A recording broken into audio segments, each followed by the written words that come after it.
The flight is $2,500 each. My mom said if you can't afford it, stay behind. I nodded, then got an alert. My credit card had been used for 4 business class tickets, not mine. I opened my app, hit dispute all, and locked the account. My dad showed up at my apartment. I did not.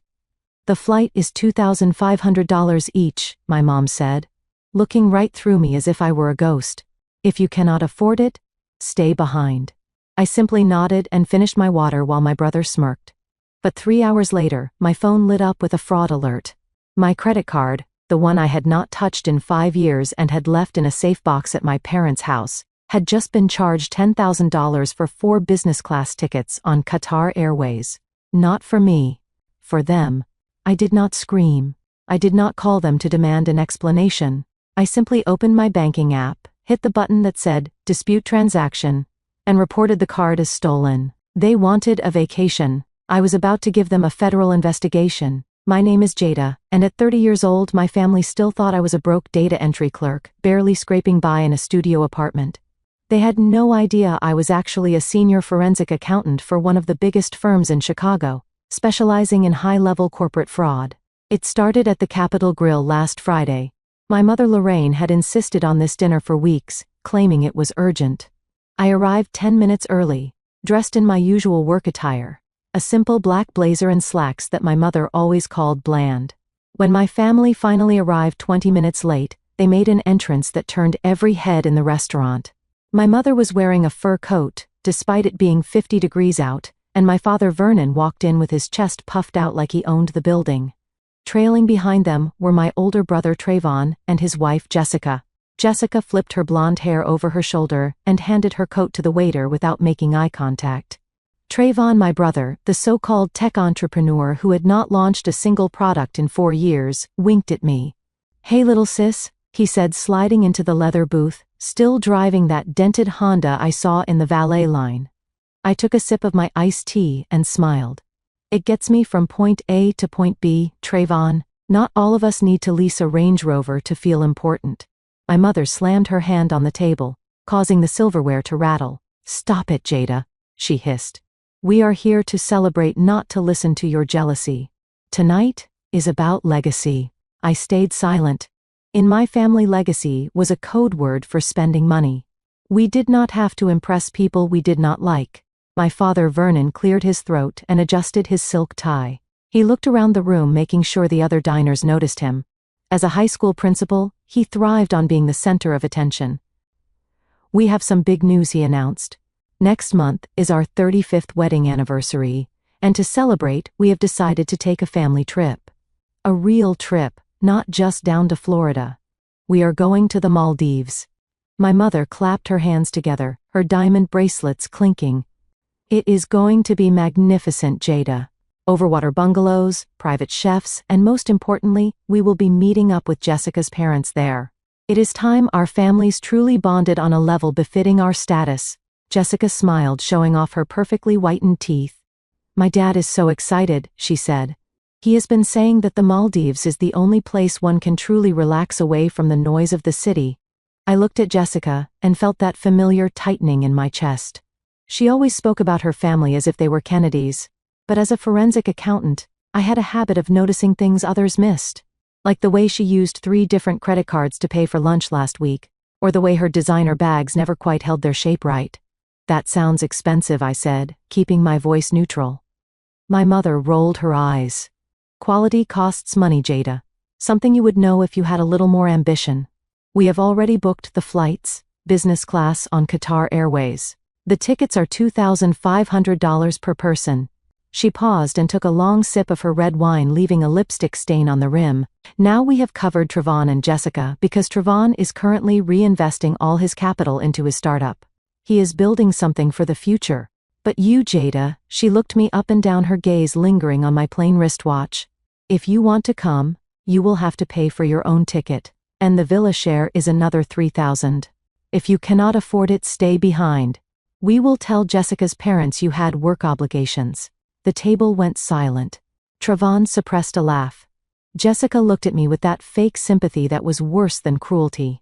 "Oh, Jada," she said, reaching across the table to pat my hand. "Do not feel bad.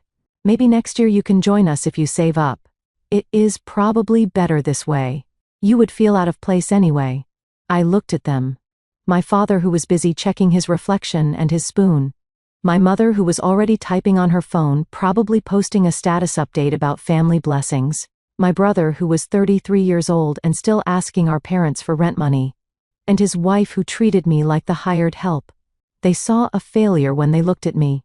They saw a quiet mousy girl who crunched numbers for minimum wage. They did not know that my bonuses alone last year were more than my father's annual salary. They did not know that the Honda Civic was a choice I made, because I preferred investing in real estate over depreciating assets. They did not know that I could have bought everyone at this table a ticket to the Maldives and not even noticed the money leaving my account. I took a deep breath. You are right, Mom, I said calmly. $5,000 is a lot of money for me right now. I think it is best if I stay behind. Enjoy the trip. My father nodded approvingly. That is mature of you, Jada. Knowing your place is a virtue. The rest of the dinner was a blur of them discussing swimwear and which influencers they wanted to emulate. I paid for my own salad and left early claiming I had a headache. When I got to the valet, the attendant brought around my 2015 Honda. I tipped him $20 and drove home to my apartment in downtown Chicago. My building was secure with a doorman and heated garage, but my family had never visited me here. They stopped visiting 3 years ago when I refused to co-sign a loan for Trevon's second failed business venture. I walked into my apartment kicking off my heels. The space was modern and minimalist, with floor-to-ceiling windows overlooking the city skyline. It was my sanctuary. I poured myself a glass of water and sat down on my beige sofa ready to decompress. I was actually relieved I did not have to go. A week on an island with my mother critiquing my hair and Jessica making subtle comments about my skin tones sounded like torture. I was about to turn on the TV when my phone buzzed on the coffee table. Then it buzzed again and again. I picked it up expecting a text from my mom asking why I did not pay for the valet for everyone. But it was not a text. It was a series of push notifications from my banking app. I stared at the screen. $10,000. Pending. My heart hammered against my ribs, not out of fear but out of pure shock. I unlocked my phone and opened the app. The card number ended in 4098. I frowned. I did not have a card ending in 4098 in my wallet. I walked to my home office and pulled open the file cabinet where I kept my active cards. Nothing. Then I remembered. 5 years ago when I first started at the firm and got my first significant promotion, I had applied for a premium travel card with a high limit. I had used my parents' address because I was in between apartments at the time. When the card arrived, I had just moved out after a huge fight with my dad. I had left a box of paperwork and personal items in my old bedroom closet. I assumed the card was lost or expired. I had never activated it. Or so I thought. I sat back down, my mind racing as the pieces clicked together. My mother had gone into my old room. She had found the card. She must have seen the expiration date was still valid, but to use it, she would have needed to activate it. She would have needed my social security number and my mother's maiden name. Well, she was my mother, so she had the maiden name. And as for the social security number, my father had all our documents in his home office safe. They stole my identity. The realization was cold and sharp. They sat across from me at dinner, watched me eat my salad, listened to me say I could not afford the trip, and all the while they knew they had already bought their tickets on my dime. That was why Trayvon was smirking. That was why my mom was so insistent on the price. They were mocking me. They thought I was so checked out of my finances, so broke and disorganized, that I would not notice the charge until the statement came in the mail a month later. By then, they would be sipping coconuts in the Maldives. I looked at the time. It was 9:30 p.m. The transaction had gone through 10 minutes ago. They must have booked it immediately after dinner, ensuring the seats were locked in. I could picture them right now at my parents' house, clinking champagne glasses toasting to their cleverness. To Trayvon getting a free ride. To Jessica getting her luxury vacation. To Jada the fool paying for it all. My finger hovered over the call button next to my mother's name. I wanted to scream. I wanted to drive back over there and throw the phone in their faces. But then my training kicked in. I am a forensic accountant. I do not act on emotion. I act on evidence. If I called them now, they would deny it. They would say it was a mistake, or worse, they would gaslight me into thinking I had offered to pay and forgot. They would guilt trip me. You are rich, Jada. You can afford it, helps the family. No, this was not a family dispute. This was theft. Wire fraud. Identity theft. I took a deep breath and opened the transaction details. There was a button at the bottom of the screen. Dispute transaction. I tapped it. A menu popped up asking for the reason. I scrolled past incorrect amount and duplicate charge. My thumb landed on the option that would burn the bridge forever. Fraud. Stolen card. The app asked for details. Do you have this card in your possession? No. Did you authorize this transaction? No. Do you know who might have made this transaction? I paused. I could type in their names, but the bank did not need names yet. They just needed to know if it was fraud. I selected yes for the unauthorized use. The final screen warned me. By submitting this claim, you are declaring under penalty of law that this charge is fraudulent. The bank will immediately cancel this card and initiate a criminal investigation if necessary. I looked at the family photo on my mantle. The one taken 10 years ago, before Jessica, before the money, before the bitterness. I looked at my father's smile. I thought about the slap in the face I received at dinner. Stay behind, she had said. Okay, Mom. I will stay behind. And so will you. I pressed submit. The screen loaded for a second, then a green checkmark appeared. Dispute submitted. Card ending in 40 to 98 has been locked. Attempted charges will be declined. I closed the app and set the phone down face down on the table. The room was silent. I walked to the kitchen and opened a bottle of wine. A nice vintage I had been saving. I poured a glass and took a sip, letting the rich liquid coat my tongue. Tomorrow they would head to JFK Airport. They would pack their designer suitcases. They would post their airport selfies. And when they walked up to that counter to check in, they were going to learn a very expensive lesson about forensic accounting. I sat there in the dark watching the city lights and waited for the morning to come. The next 24 hours were the most peaceful of my life, and yet the most chaotic for my family. While they were frantically packing their designer suitcases and calling car services, I was sitting in my living room wearing a charcoal clay mask and sipping a glass of Sauvignon Blanc. I had set my phone to do not disturb for everyone except my food delivery driver. But I did not completely cut myself off. I had one window open into their world. Jessica's Instagram page. My sister-in-law lived her entire life through the lens of her phone camera. If she drank a coffee, she posted it. If she bought a new lipstick, she unboxed it for her 3,000 followers, most of whom were bought she paid for. I knew for a fact that she would not be able to resist live streaming their grand departure. And I was right. At 4 p.m, my phone chimed with a notification. Jessica is live. I cast the video to my 65-inch television so I could watch the disaster unfold in high definition. The video opened with Jessica's face filling the screen. She was wearing oversized sunglasses indoors, and a white cashmere tracksuit that probably cost more than my monthly mortgage payment. Behind her, I could see the chaos of the international terminal at JFK. Hey guys, she chirped, waving at the camera with her perfectly manicured hand. We are finally here at the airport, about to check in for our dream vacation to the Maldives. It has been such a crazy week, but you know, we work hard, so we play hard. Show them the luggage, babe. The camera panned clumsily to my brother Trevon, who was struggling to push a cart stacked high with Louis Vuitton trunks. He looked stressed, but forced a smile when he saw the red recording light. First-class lifestyle only, he said, trying to sound smooth, but his voice cracked slightly. Behind him, my mother Lorraine was barking orders at my father. Vernon, be careful with my hatbox. That is vintage. She turned to the camera and adjusted her silk scarf. We are just so blessed to be able to take this time away to recharge. It is so important to prioritize family and luxury. I took a sip of my wine and laughed. They looked ridiculous. They were playing the part of the wealthy dynasty so well that they had actually convinced themselves it was real. They truly believed that the credit card swipe from last night was the end of it. They thought I was sitting at home crying over my budget while they jetted off to paradise. They had no idea that I had already severed the lifeline. I watched as they approached the Qatar Airways business class check-in counter. It was the priority lane with the red carpet. I could see the smug look on my mother's face as she bypassed the long line of economy passengers. She held her head high, looking down her nose at a tired mother struggling with the stroller in the regular line. That was Lorraine. She did not just want to be rich. She wanted everyone else to know they were poor. The agent behind the counter was a young woman with a polite smile.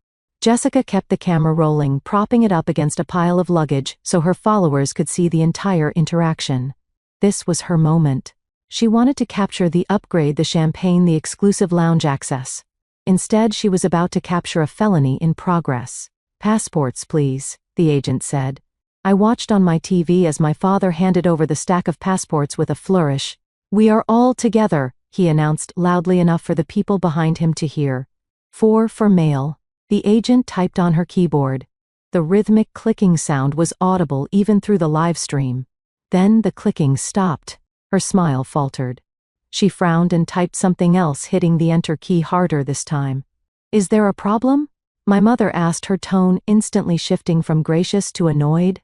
"We specifically requested window seats on the right side of the aircraft." The agent looked up. Her face was no longer friendly. It was professional and cold. "Sir, there is an issue with the payment method used for these tickets. The transaction has been flagged." My father laughed, a nervous booming sound. "That is impossible. It is a platinum card. Run it again." "I have run it twice, sir," the agent said. "The bank has declined the charge. And there is a note here from the issuer. This card has been reported as stolen and used fraudulently."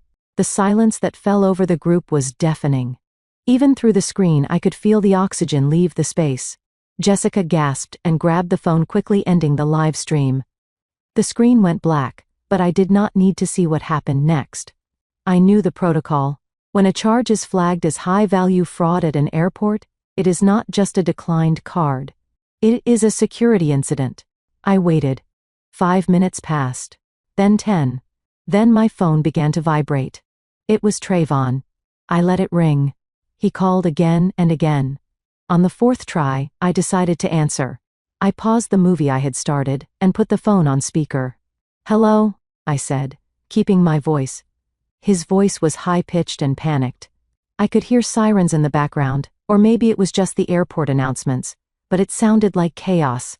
"I am on the phone, Trayvon," I said, checking my nails. "Why are you yelling? I thought you guys were sipping champagne in the lounge by now." "Stop playing games, Jada," he shouted. "We are at the counter. The card declined. They are saying it is stolen. The police are walking over here right now, Jada. You need to call the bank right now. Tell them it was a mistake. Tell them you authorized it." I let out a long, dramatic sigh. "What are you talking about, Trayvon?" "What card?" "The card ending in 4098, he hissed. "The one Mom found in your room, the travel card. We used it to book the flights. Just call them and unlock it. We will pay you back when we get the investment money next month. I swear. Just fix this." I sat up straight on my couch, the clay mask tightening on my skin. "Let me get this straight, Trayvon. You are telling me that you and Mom went into my old bedroom, went through my personal files, found a credit card that belongs to me, and used it to spend $10,000 without asking me. And now, you want me to tell the bank that I said it was okay?" "Yes," he screamed. "We are family, Jada. Do not do this to us. Mom is crying. Jessica is hyperventilating. Everyone is staring at us. Fix it." I smiled. "No." "What do you mean, no?" he yelled. "I mean, no, Trayvon. I did not buy those tickets. I did not authorize that charge. If I call the bank and say I did, I would be lying. And unlike you, I do not commit fraud." "You little witch." My father's voice came onto the line. He had grabbed the phone from Trayvon. "Jada, listen to me. This is your father speaking. You are embarrassing this family. You are humiliating us in public. I order you to call the bank this instant. If we miss this flight, I will never forgive you. You stole from me, Dad," I said, my voice dropping to a deadly whisper. "You stole $10,000 from your daughter. You did not ask. You just took. Because you think everything I have belongs to you. Well, it does not. That money is mine. That credit is mine. And the consequences are yours. Jada, Please. Jessica's voice broke in. She sounded terrified. They are asking for our IDs again.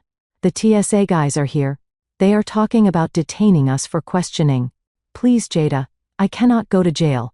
I have a brand to protect. I laughed out loud. A brand. You are a thief, Jessica. That is your brand now. I hung up the phone. I did not just hang up. I blocked the number. Then I blocked Dad. Then Mom. Then Jessica. I poured myself another glass of wine and went to the window looking out at the Chicago skyline. I could only imagine the scene at JFK. The Port Authority police would have arrived by now. Since the amount was over $5,000, it was a felony-level investigation. They would not be arrested on the spot necessarily, but they would be detained. They would be taken to a small, windowless room. They would be questioned separately. They would have to explain why they were in possession of a payment instrument that did not belong to them. They would eventually be released because family fraud is a gray area that usually requires the victim to press formal charges in person, but their trip was over. The airline would cancel the tickets permanently. They would be blacklisted from the flight, and the worst part for them would be the walk of shame. They would have to walk back out of the terminal past the long lines of economy passengers they had just sneered at, pushing their carts of Louis Vuitton luggage back to the curb. They would have to call a cab because their car service had already left. They would have to ride all the way back to the suburbs in silence, knowing that they had been caught. But the real kicker was the fine. Since the tickets were non-refundable and canceled due to fraud, the airline would likely charge a penalty. Plus, the airport security fee. They were probably out a few $1,000s of their own money just for the privilege of being humiliated. I slept like a baby that night. The next morning, I woke up to a quiet phone. No texts, no missed calls, just peace. I made myself a matcha latte and opened my laptop to check my work emails. But before I could log in, I saw a notification from a cousin in our extended family group chat.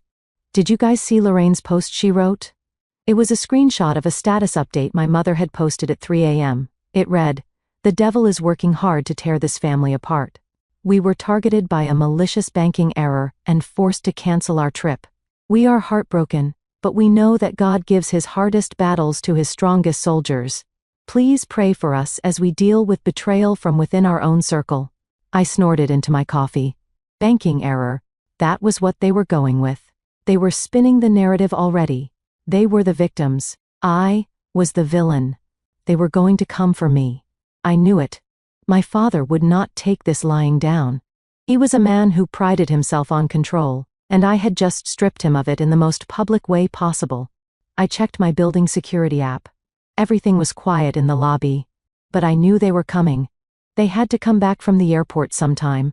They would sleep for a few hours, stew in their anger, and then they would come to my door. They would want an apology. They would want to scream at me in person since I had blocked their calls. Let them come, I thought. I looked up at the corner of my living room, where the small, blinking red light of my security camera sat nestled in the bookshelf. I had installed it months ago, not for burglars, but because I had a feeling this day would come. My family thought this was a fight about a vacation. They thought it was about money. They did not realize that for me this was a war for my independence.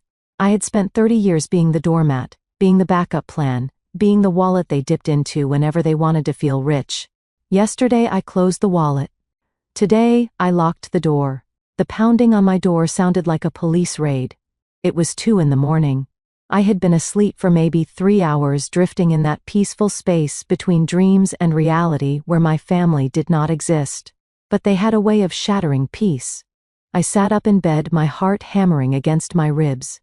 I checked the monitor on my nightstand. The lobby camera showed my father arguing with Earl, the night doorman. My father was waving his arms, his face distorted with rage, while Trayvon paced behind him like a caged animal. Jessica was leaning against the wall, looking exhausted and checking her reflection in the lobby mirror.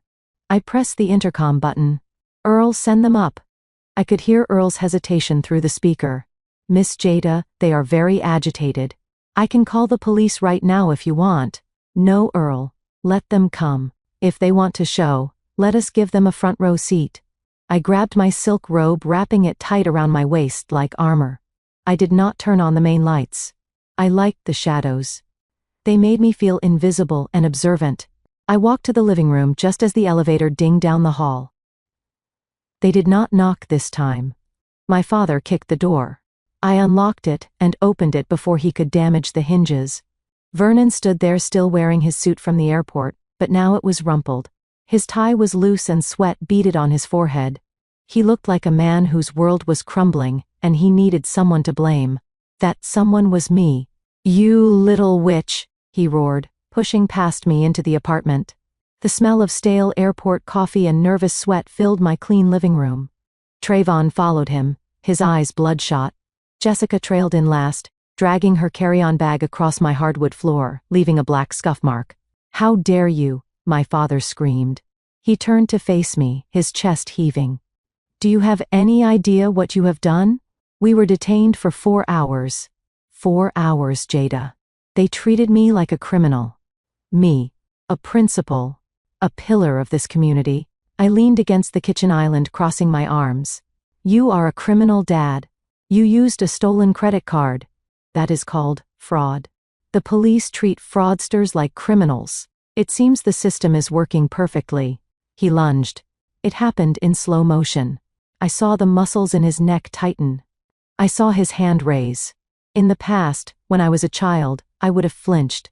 I would have cowered and let him hit me because I thought I deserved it. But I was not a child anymore.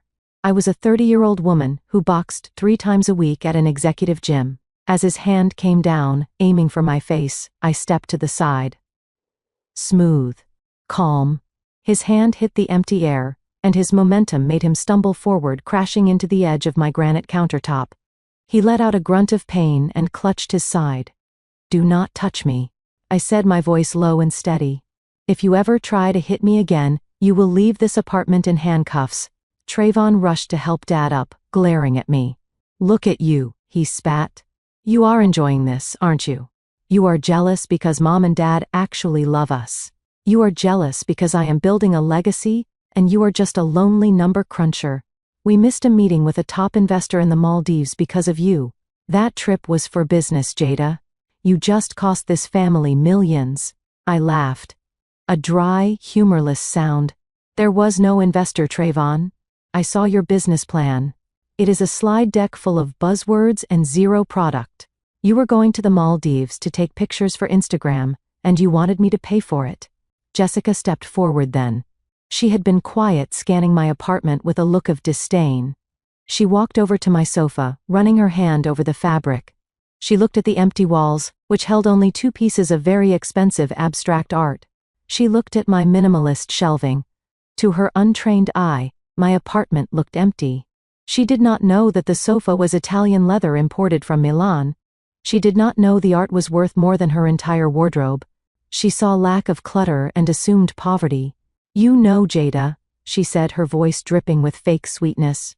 "I get it now. I look at this place, and I understand why you are so bitter. It is sad, really. You live like this. So sparse, so cold." She gestured around the room. "In my family, we support each other. If my brother needed money, my father would give it without blinking. But I guess things are different for you people." I stiffened. The room went deadly silent. Even Vernon stopped groaning. "Excuse me," I said. "What do you mean by you people?" Jessica shrugged, checking her nails. "You know, your community. I know growing up in certain environments makes it hard to understand loyalty. You guys always seem to be fighting each other instead of sticking together. It is a crab in a bucket mentality, right? That is what Trayvon calls it. I just think it is a shame you cannot rise above your nature to help your brother." I looked at Trayvon. He looked away. He let his wife stand in my living room and insult our entire race just to justify his greed. He let her use stereotypes to cover up his theft. That was the moment any lingering guilt I had about the airport evaporated. "Get out," I said. My father straightened up, adjusting his jacket. "We are not going anywhere until you call the bank. You are going to call them right now, put it on speaker and tell them it was a mistake. You are going to tell them you gave us the card, or so help me God, Jada, I will make sure everyone in this city knows what an ungrateful daughter you are. I will ruin you." I walked over to the light switch on the wall, but instead of turning on the overhead lights, I pointed up to the corner of the ceiling. In the shadows, A small red light was blinking. Pulse. Pulse. Pulse. Vernon squinted. What is that? That, I said, is a 4K resolution security camera with audio recording. It uploads directly to a cloud server that only I can access. I watched the color drain from his face. It has been recording since you walked in, I continued. It recorded you kicking my door. It recorded you admitting that you stole my card. It recorded you trying to assault me. I took a step closer to him. You are the principal of Lincoln High School, right? You are always talking about discipline and character. I wonder what the Board of Education would think if they saw a video of Principal Vernon attacking his own daughter at 2 a.m. I wonder what the parents would think. I wonder if you would still have a pension after they fire you for moral turpitude. Vernon opened his mouth, but no sound came out. He looked at the camera, then back at me. His arrogance was gone, replaced by pure terror. He knew I had him. He knew that in the era of social media, a video like that would end his career before breakfast. Trayvon looked nervous. Jada, you wouldn't. This is family business. It became legal business when you committed a felony, I said. Now get out of my house, all of you, and take your wife and her scuff marks with you. My father backed away towards the door, his eyes never leaving the red light. He looked small. For the first time in my life, the giant who had terrified me with his shouting was just a small, frightened old man. You will regret this, he whispered. But there was no power in it. I opened the door and held it wide. I already regret knowing you, Dad. Goodbye. Jessica hurried out first, keeping her head down. Trayvon followed, muttering curses under his breath. My father paused at the threshold. He looked at me one last time, searching for the daughter who used to beg for his approval. He did not find her. He found a stranger who was stronger than he would ever be. He walked out. I slammed the door and locked the deadbolt. My hands were shaking, but not from fear, from adrenaline. I walked back to the kitchen and poured the rest of the wine down the sink. I did not need alcohol. I needed a clear head. I went to my laptop and pulled up the security feed. I saved the clip. I backed it up to 3 different hard drives. I named the file Vernon Assault Evidence MP4. I sat there in the dark watching the clip replay. I watched his hand raise. I watched me dodge. I watched the fear in his eyes when I pointed at the camera. They thought this was over. They thought they could just walk away and regroup. But they did not know what I was planning for tomorrow. The airport was just a warning. The camera was just a shield. Tomorrow, I was going to pick up the sword. I opened my email and started a new draft. Subject: formal inquiry into unauthorized real estate transactions. I was done being the victim. It was time to find out exactly how deep their betrayal went. And I had a feeling that the credit card was just the tip of the iceberg. I looked at the time. 3 a.m. The banks would open in 6 hours. I needed to get some sleep. I had a lot of hunting to do in the morning.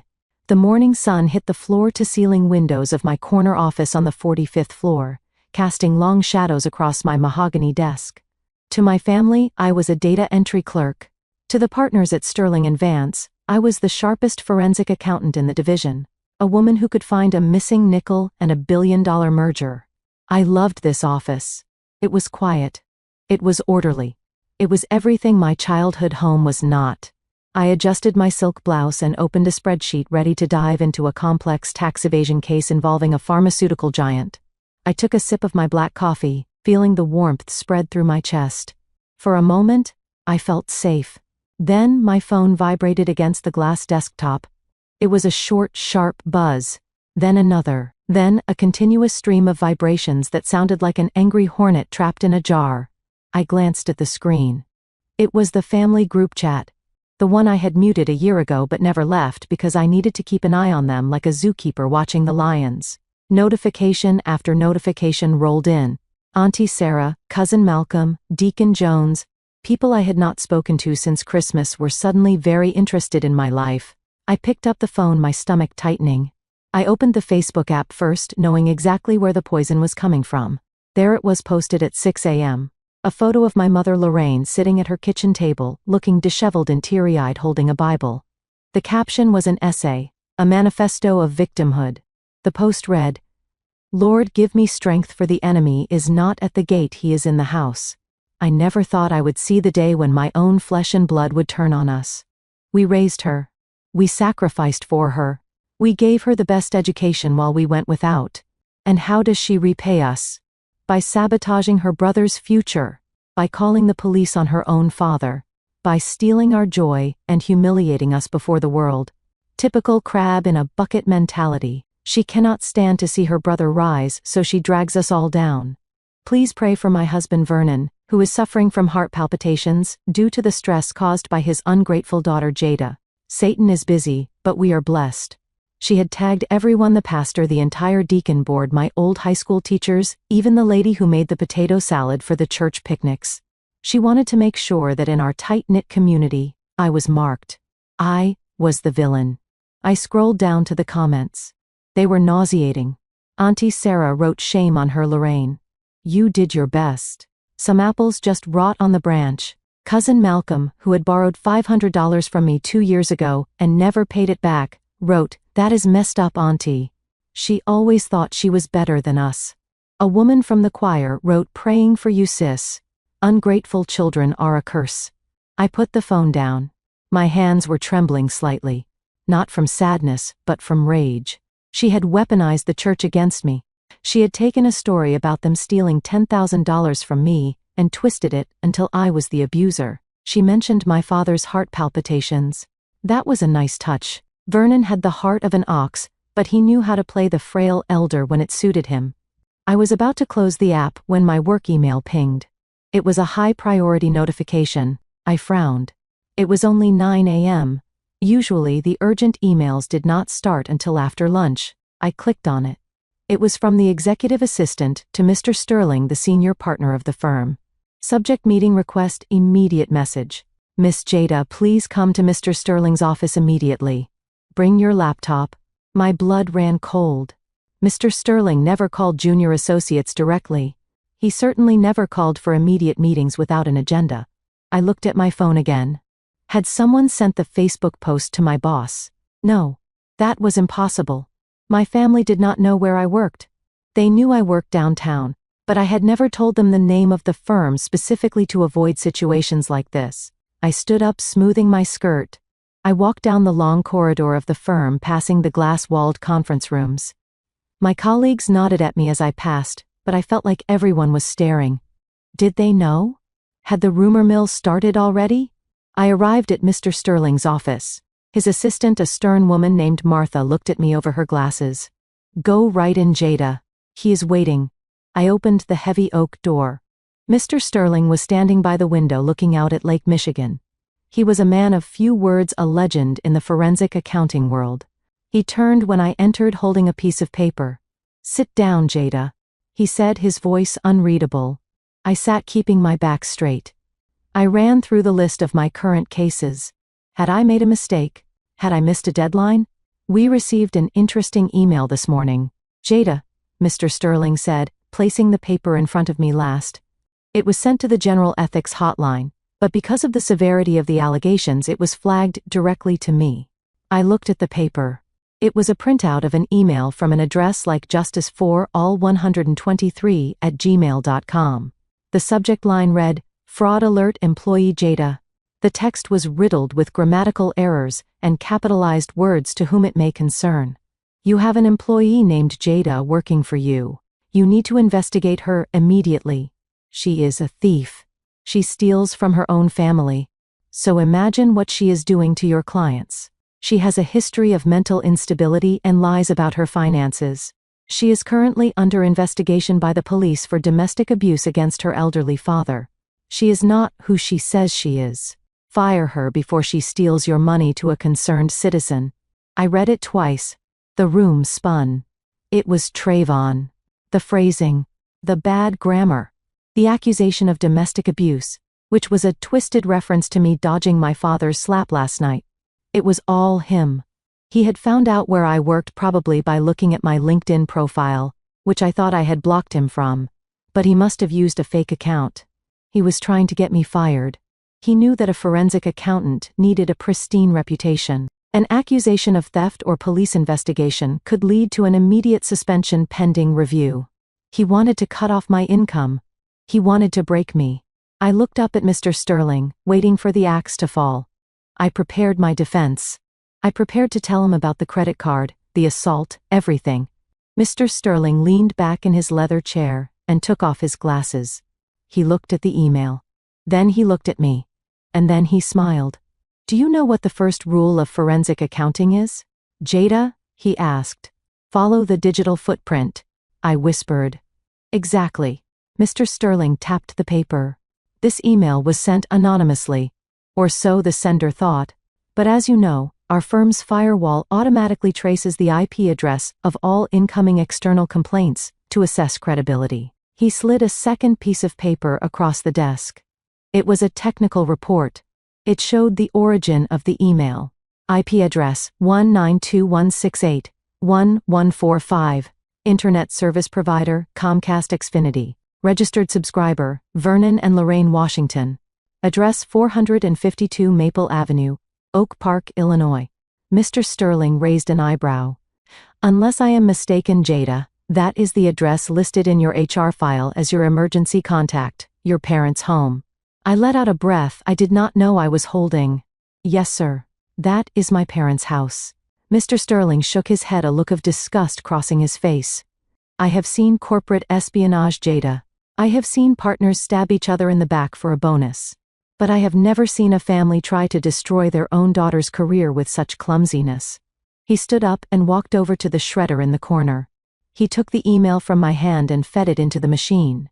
The loud whirring sound was the sweetest music I had ever heard. We do not tolerate slander here, Jada, he said over the noise. And we certainly do not take advice from people who use capital letters for emphasis. You are the best forensic accountant I have. Your integrity is not in question. Thank you, sir. I said, my voice thick with emotion. You have no idea what that means to me. However, Mr. Sterling continued, sitting back down on the edge of his desk. It is clear that you are dealing with a significant personal crisis, a crisis that has now attempted to breach the walls of this firm. I can handle it, sir, I said quickly. It won't happen again. I know you can handle it, Jada, but you should not have to handle it while worrying about spreadsheets.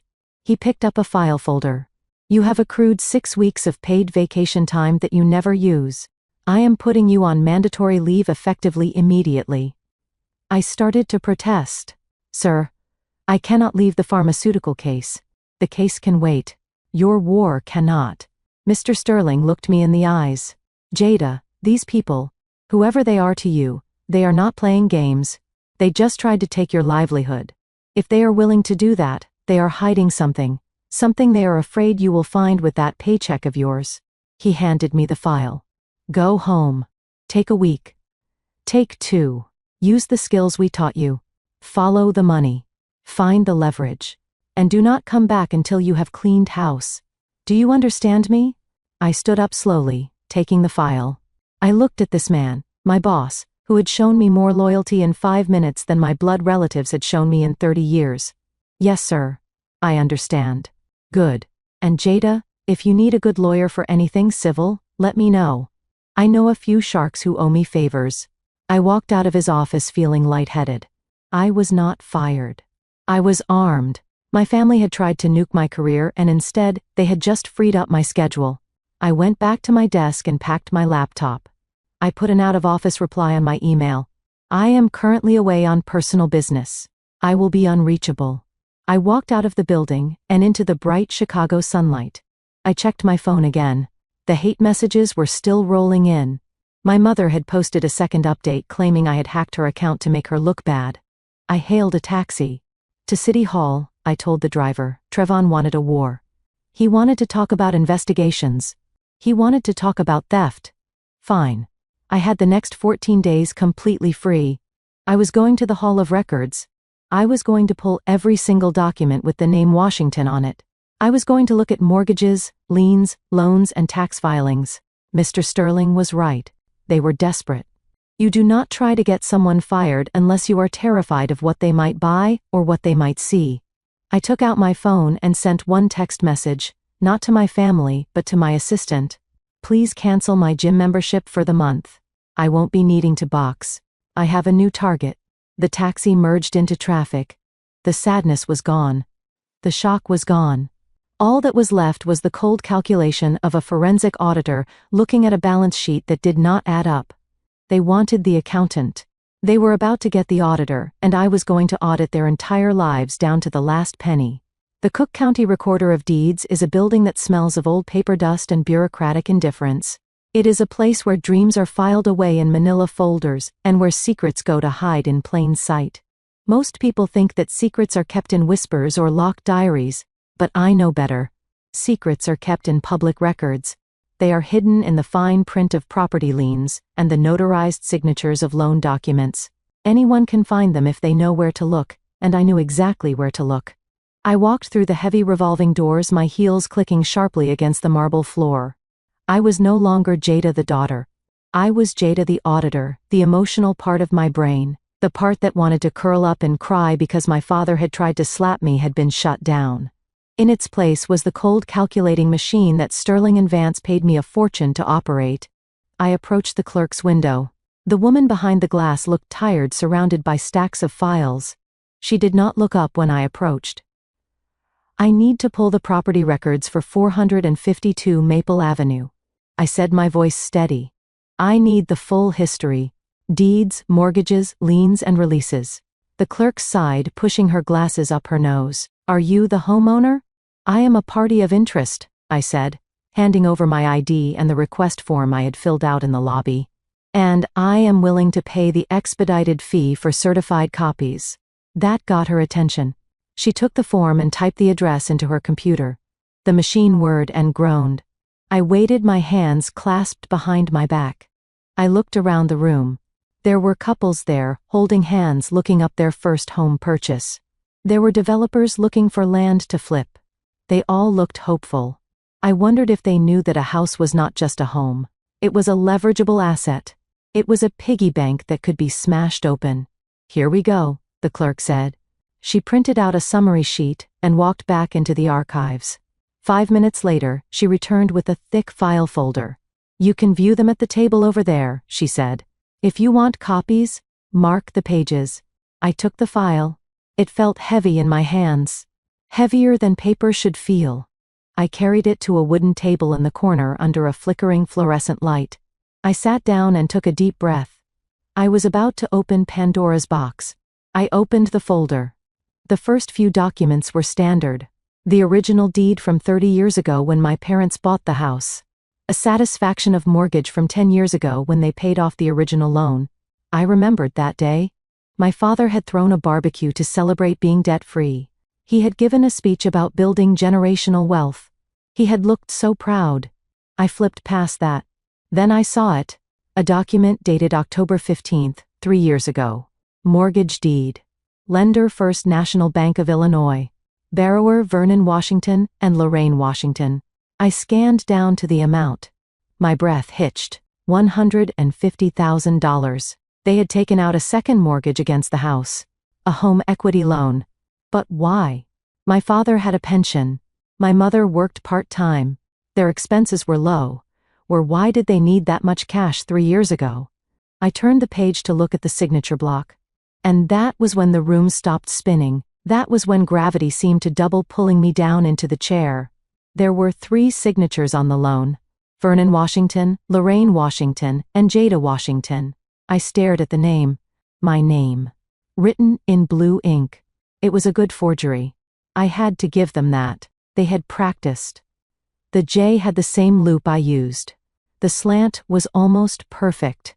But I knew my own hand. And I knew for a fact that on October 15th, 3 years ago, I was in London on a business trip auditing a hedge fund. I have the passport stamps to prove it. I was 4,000 miles away when this document was signed. I looked at the line below the signature. CO signer. Guarantor. They had made me a CO signer. Suddenly, the pieces of the puzzle slammed together with violent force. 3 years ago, my parents' credit scores had taken a hit because they had bought a luxury SUV they could not afford. They would not have qualified for a loan of this size on their own. They needed a third party, someone with pristine credit, someone with a high income-to-debt ratio. Me. They had used my identity to secure the loan. They had stolen my financial reputation to mortgage their house. But the horror did not stop there. A loan is just a loan until you find out where the money went. I flipped to the disbursement statement. This document showed exactly who received the cashier's check from the bank. Pay to the order of Trev Tech Solutions LLC. I felt a wave of nausea so strong I had to close my eyes. Trevon.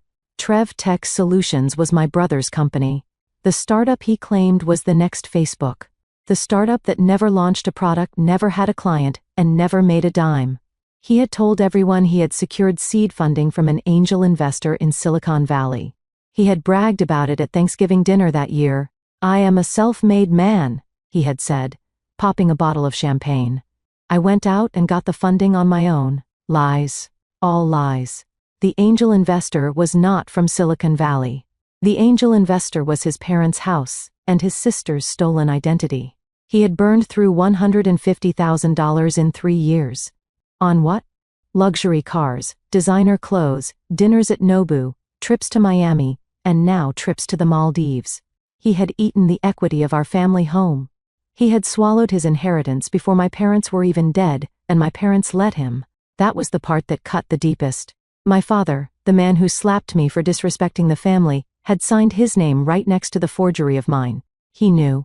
He watched someone, probably my mother, fake my signature, and he signed right next to it. They had sat in a room with a notary public and lied to their face. Wait. A notary. I looked at the notary stamp at the bottom of the page. State of Illinois. Commission expires 2024. Marcus D. Henderson. Marcus. My brother's best friend since high school. The one who now worked as a loan officer at the bank. Of course. It was a conspiracy. A tight little circle of fraud. Trayvon needed money. My parents needed to give it to him, but could not qualify. Marcus needed a commission, so they all agreed to sacrifice me. They used Jada. Jada the reliable. Jada the quiet. Jada, who would never check public records because she trusted her family.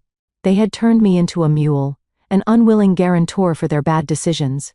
If they stopped paying this mortgage, the bank would not just take the house. They would come for me. They would garnish my wages. They would seize my assets. They would destroy the credit score I had spent a decade building. And since the loan was 3 years old, and they were clearly struggling, hence the foreclosure notice I had seen earlier that meant the default was already happening. My hands were shaking as I pulled out my phone and took high-resolution photos of every page. The forgery, the disbursement, the notary stamp. I felt a cold rage settle in my chest. This was not just about a vacation anymore. This was financial violence. They had put a gun to my financial head and pulled the trigger 3 years ago. I was just now hearing the bang. I stood up and walked back to the clerk. "I need certified copies of all of these," I said. "And I need a copy of the foreclosure notice that was filed last week." The clerk looked at me. She saw the look on my face. It was a look she had probably seen 1,000 times in this building. The look of someone who has just realized they have been betrayed by the people they loved most. She did not ask any questions. She just nodded and started stamping the papers. Clack, clack, clack. The sound of the stamp was like a gavel coming down. I paid the fee with my own debit card. I took the heavy envelope of certified documents. I walked out of City Hall and stood on the steps. The wind was blowing off the lake, cold and biting. I wrapped my coat tighter around myself. I had the evidence of the crime. I had the who, the what, and the where. Who my parents and brother, what bank fraud, wire fraud, forgery, and identity theft were First National Bank of Illinois. I looked at the time. It was 1 in the afternoon. The bank branch where Marcus worked was only 6 blocks away. I could go to the police right now. I had enough to have them all arrested by dinner time, but an arrest was too quick, too messy, and honestly too kind. If they went to jail, they would play the victim. They would cry about the system. They would blame me for snitching. No. I wanted something more absolute. I wanted to dismantle their lies one by one. I wanted to look Marcus in the eye and watch him crumble. I wanted to trace every single cent of that $150,000 and prove that it did not go to business expenses, but to Jessica's handbags and Trayvon's ego. I hailed a taxi. "Where to?" the driver asked. "First National Bank," I said, "and wait for me. I won't be long." I clutched the envelope against my chest. It felt like a shield. My family had tried to bury me in debt. They had tried to erase my future to pay for their better than they speak English. They forgot that numbers do not lie even if parents do. I was going to the bank, and I was going to make a withdrawal, not of money, but of the truth. Marcus Henderson was about to have the worst day of his career, and Trayvon was about to find out that his angel investor had just turned into the devil. The First National Bank of Illinois was designed to intimidate. It had marble floors that clicked loudly under your heels, and high vaulted ceilings that made you feel small. But as I walked through the revolving glass doors, I did not feel small. I felt like a predator entering a cage where the prey was already trapped. I clutched the envelope from City Hall against my chest. Inside were the certified copies of the forged mortgage deed, proving that my family had sold me out for $150,000. But a forgery was just the gun. I needed to find the bullet. I needed to know where the money went.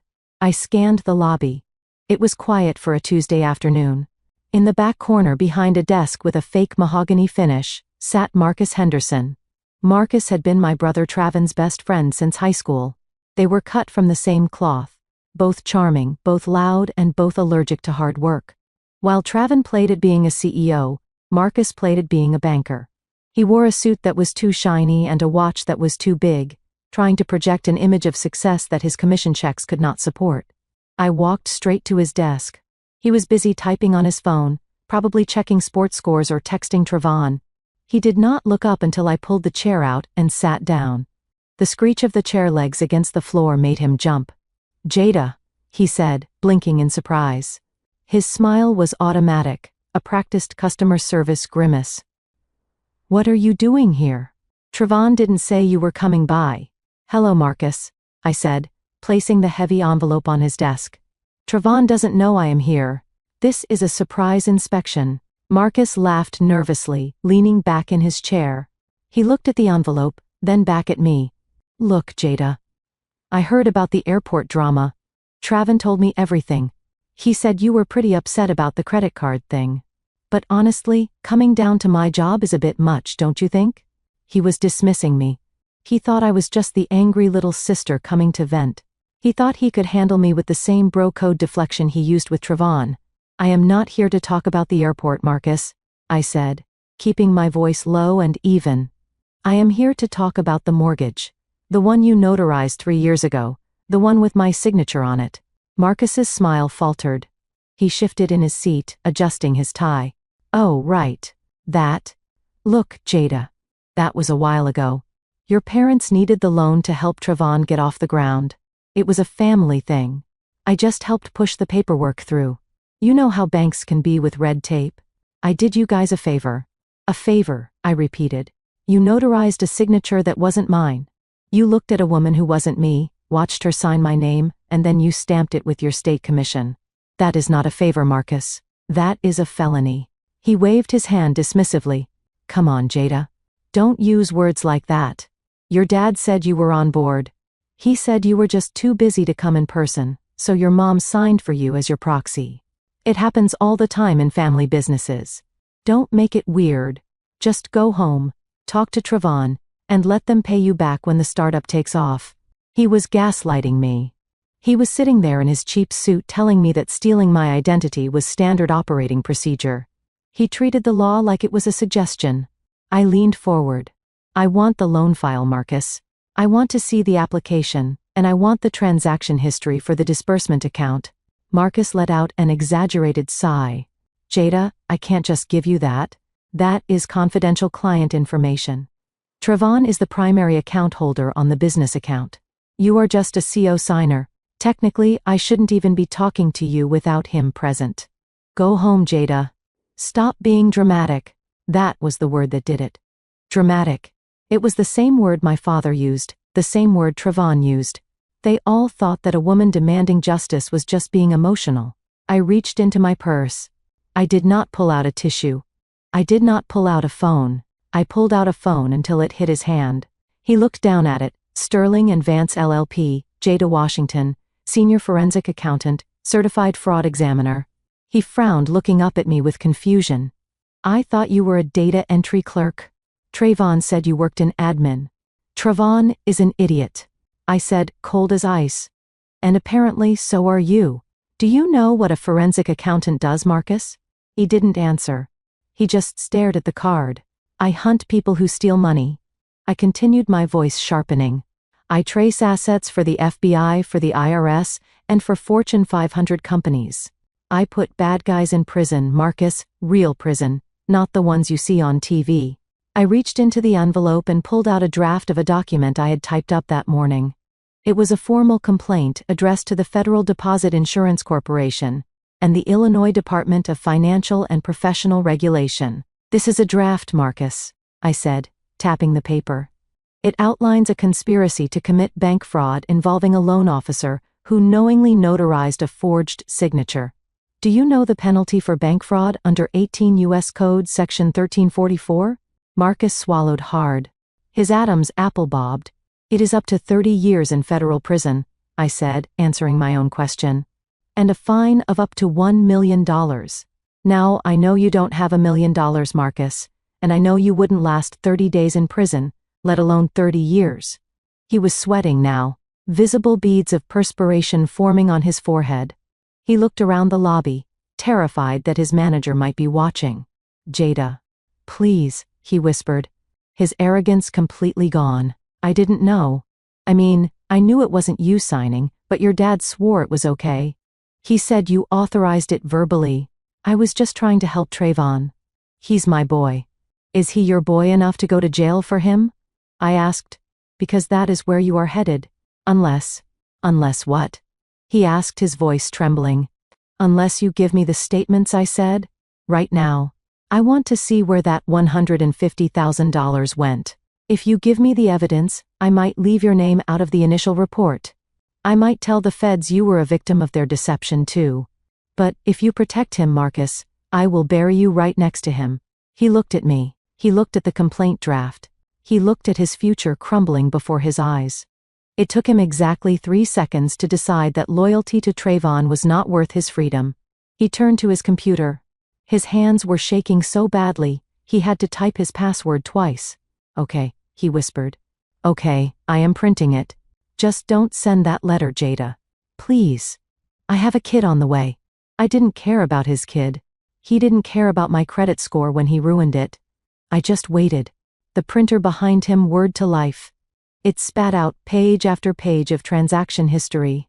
Marcus grabbed the stack of warm paper and slid it across the desk to me like it was contraband. I picked it up. This was it. The truth. Trayvon had claimed this money was for servers, for coding, for marketing.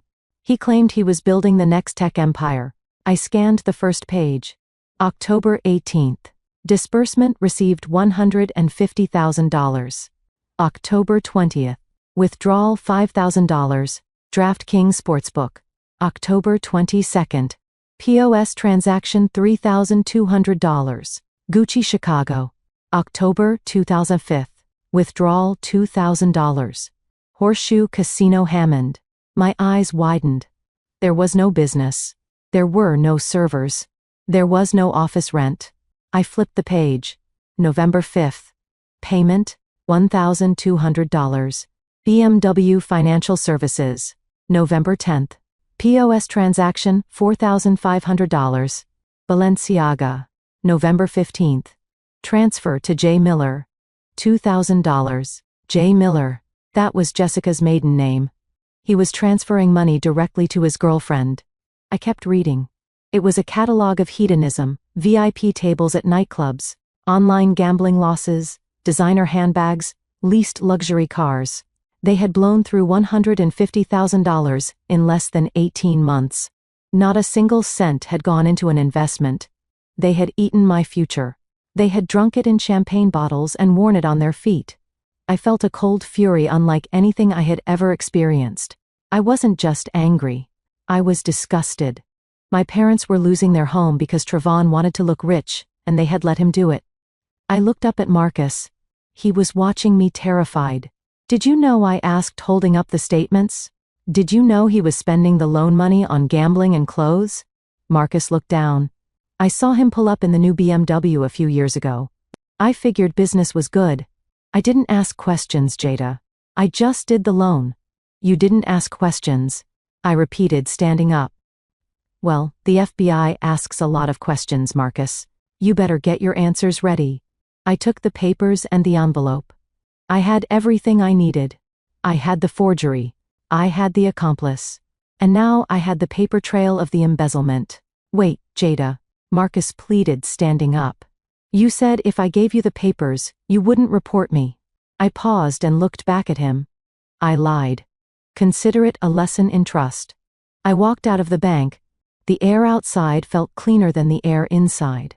I hailed my taxi, which was still waiting at the curb.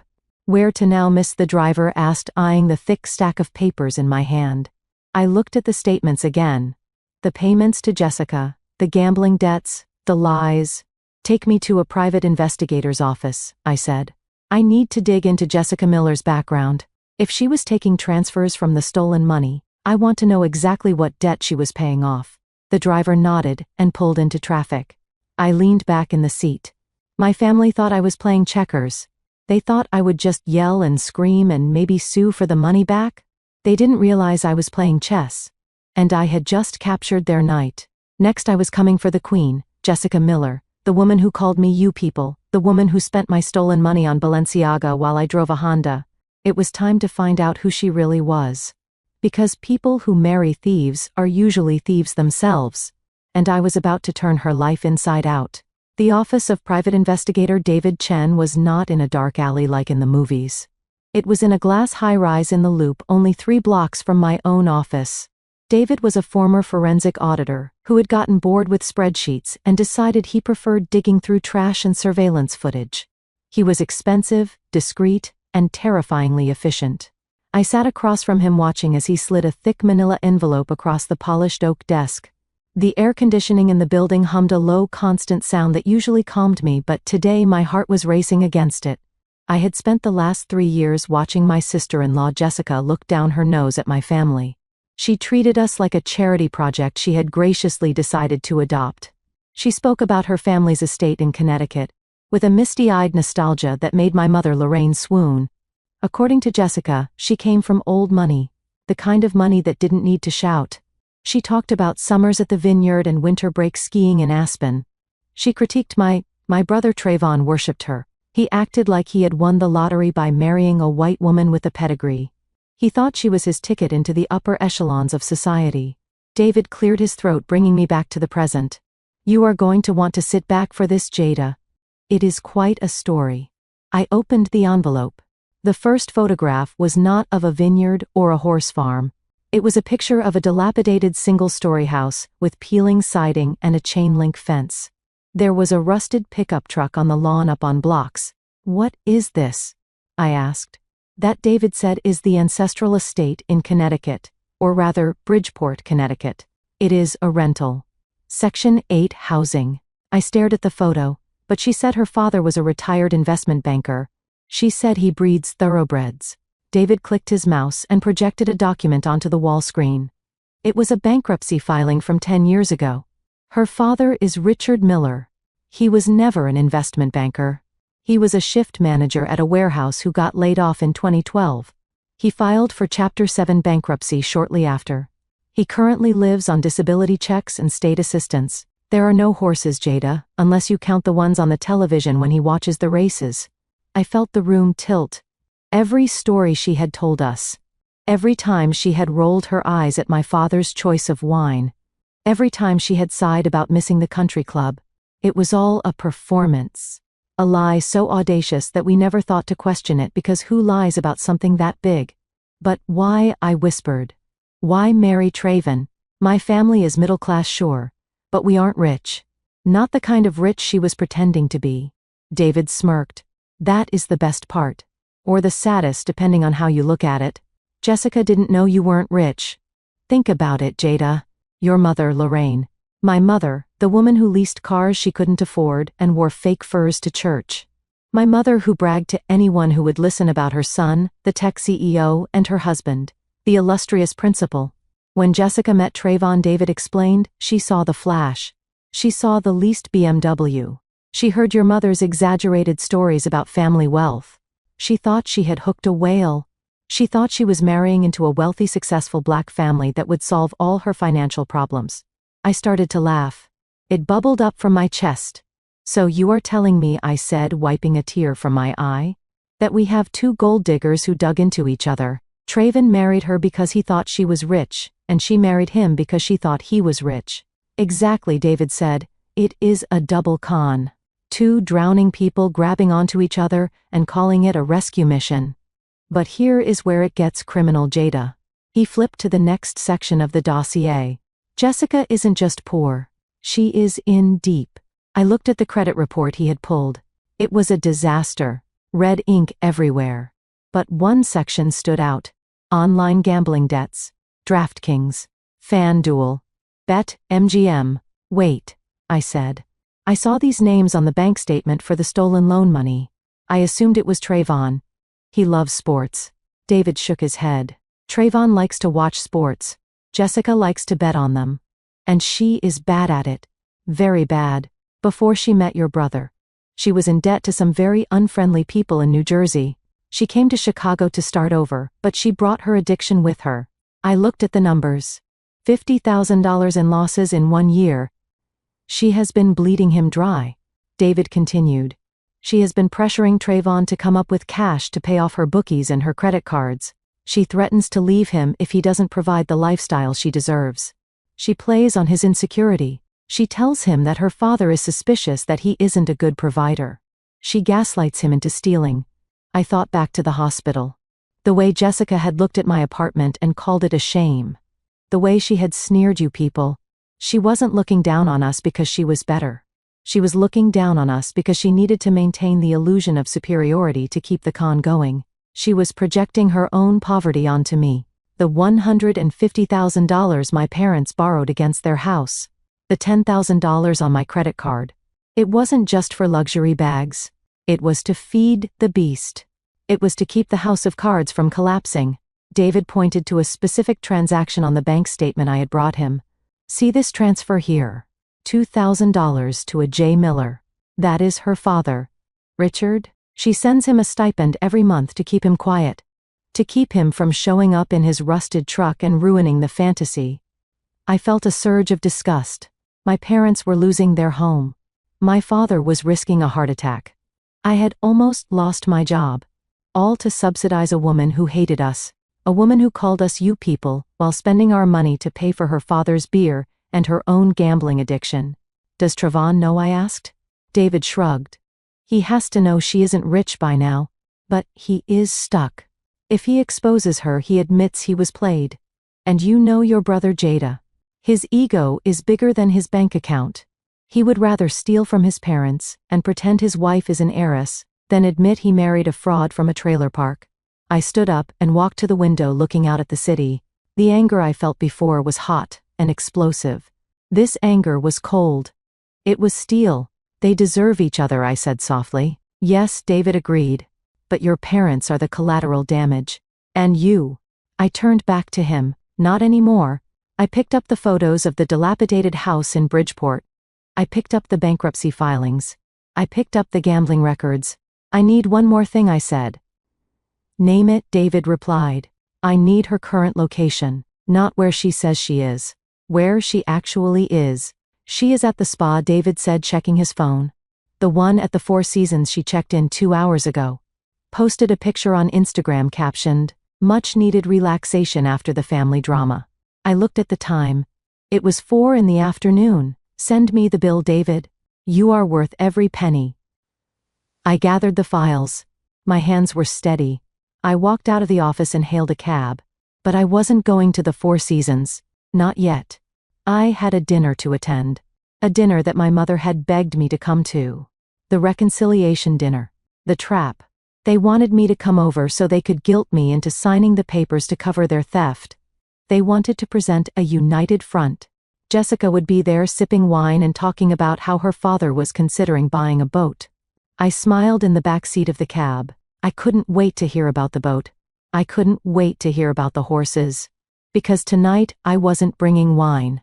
I was bringing reality. I pulled out my phone and looked at the picture of the trailer park one more time. You people. She had said.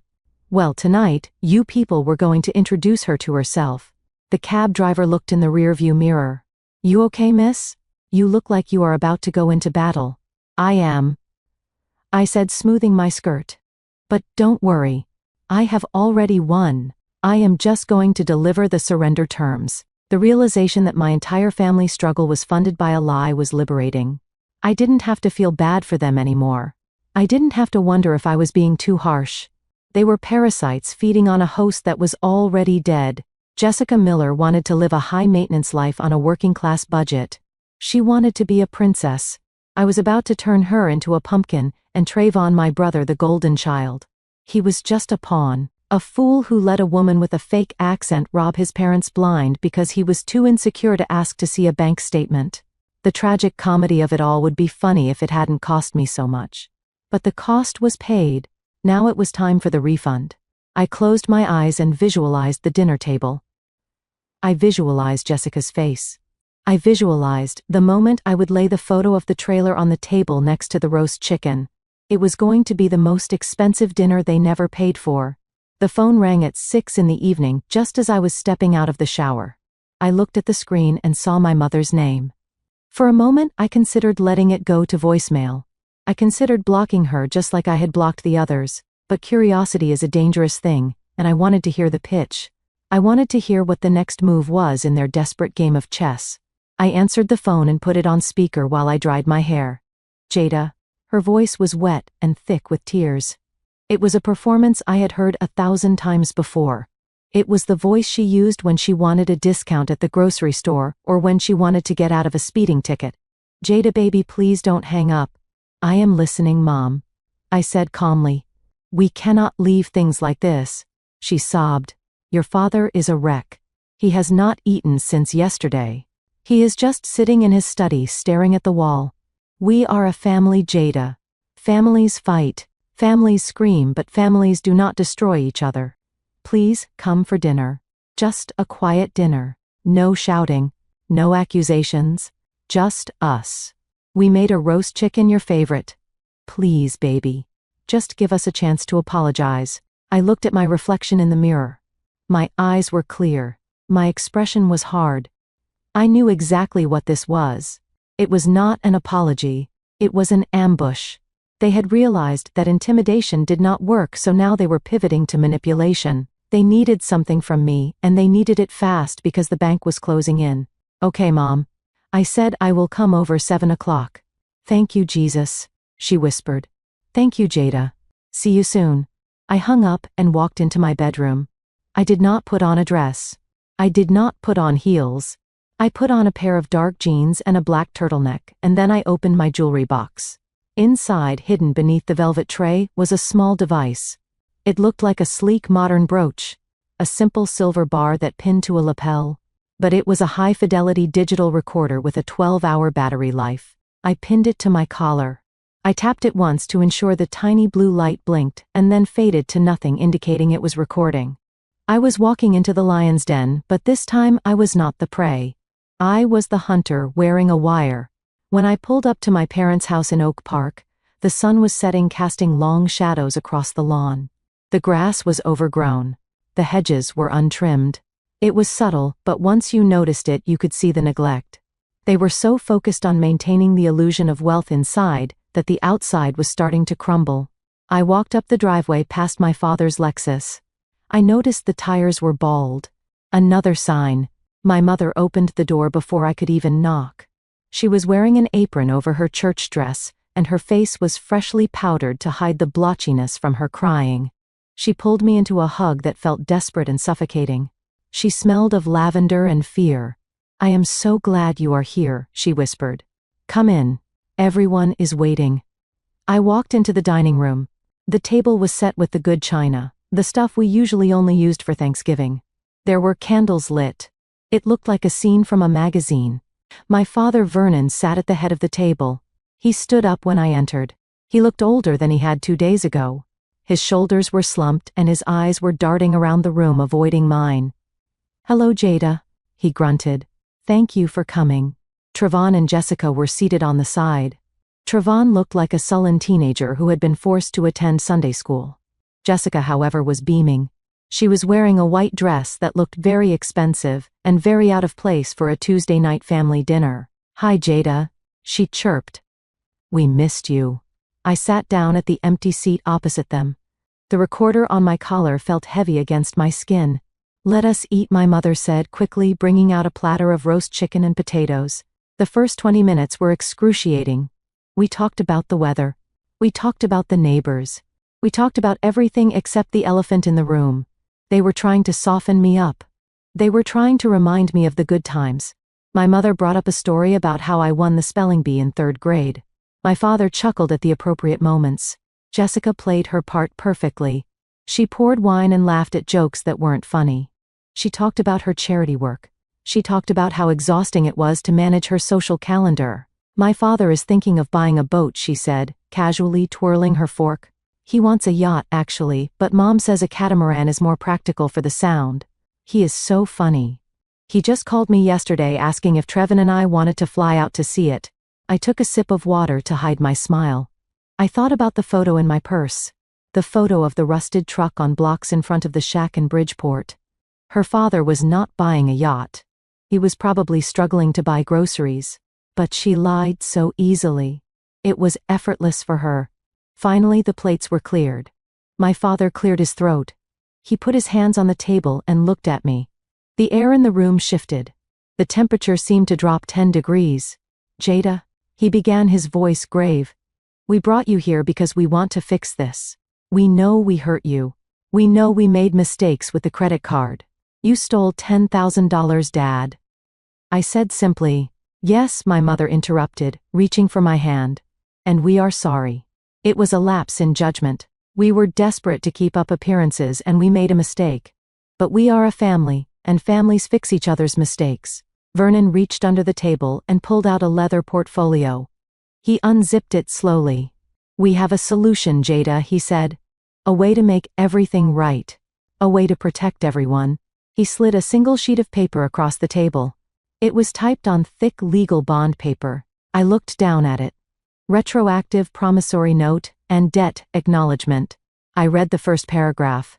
I, Jada Washington, hereby acknowledge that I authorized my parents Vernon and Lorraine Washington to act as my agents in securing a home equity line of credit in the amount of $150,000 on October 15, 3 years ago.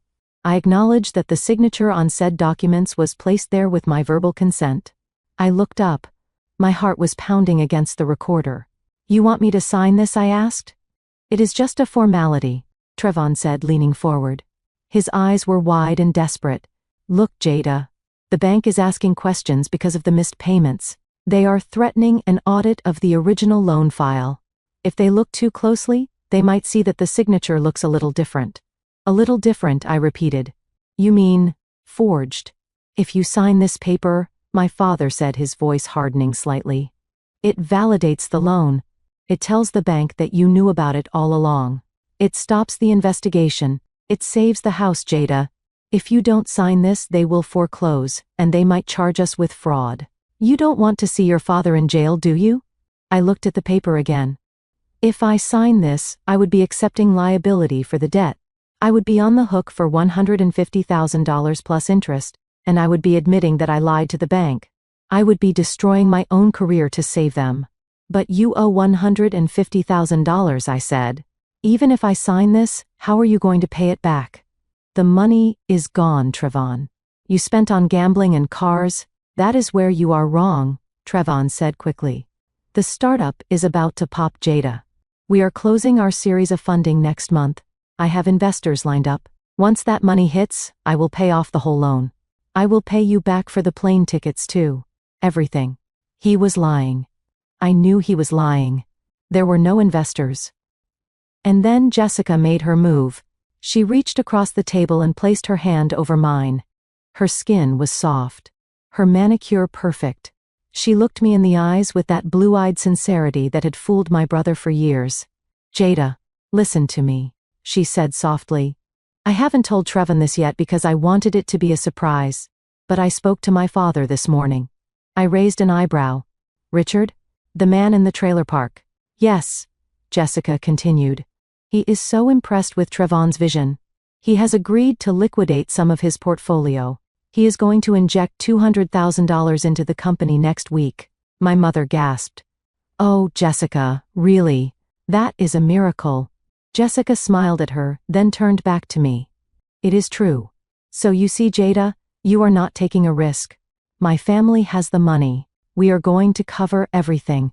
In fact, if you sign this paper tonight and save the house, I will make sure Trayvon pays you double. $300,000. Consider it a return on your investment for being a good sister.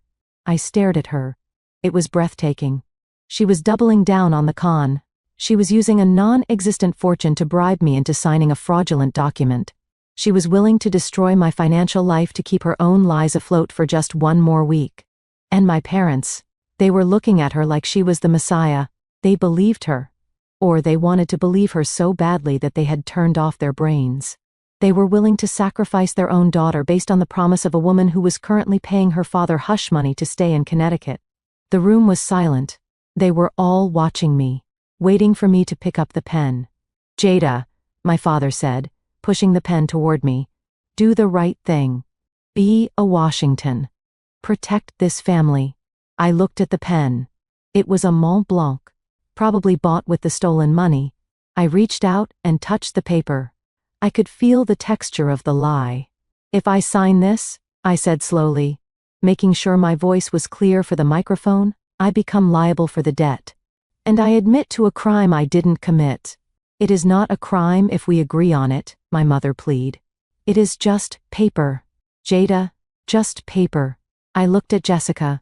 You promise your father is sending the money next week. I swear on my life, Jessica said without blinking. The wire transfer is set up. I sat back in my chair. I had it. I had the coercion. I had the admission of the forgery. I had the conspiracy to commit further fraud. And I had Jessica's lie recorded in high-definition audio. I picked up the pen. My father exhaled a breath he had been holding. Trayvon grinned. Jessica squeezed my hand tighter. I held the pen over the signature line. Then I put the cap back on. I stood up. I'm not going to sign this, I said. The air left the room. What Vernon snapped. I said I am not signing it. I am not going to validate your fraud. And I am certainly not going to bet my future on Jessica's imaginary inheritance. Imaginary Jessica shouted, standing up, her chair scraping against the floor. How dare you? I looked at her. I looked at the fear behind her eyes. She knew that I saw something, but she didn't know how much. I am leaving, I said. And Dad, if I were you, I would start packing. Because without this signature, that foreclosure is going to happen very fast. You walk out that door, Jada, my father yelled, slamming his fist on the table, and you are dead to us. You hear me? Dead? I looked at them one last time. The roast chicken was cold. The candles had burned down. The illusion was broken. I touched the brooch on my collar. Goodbye, I said. I walked out of the dining room.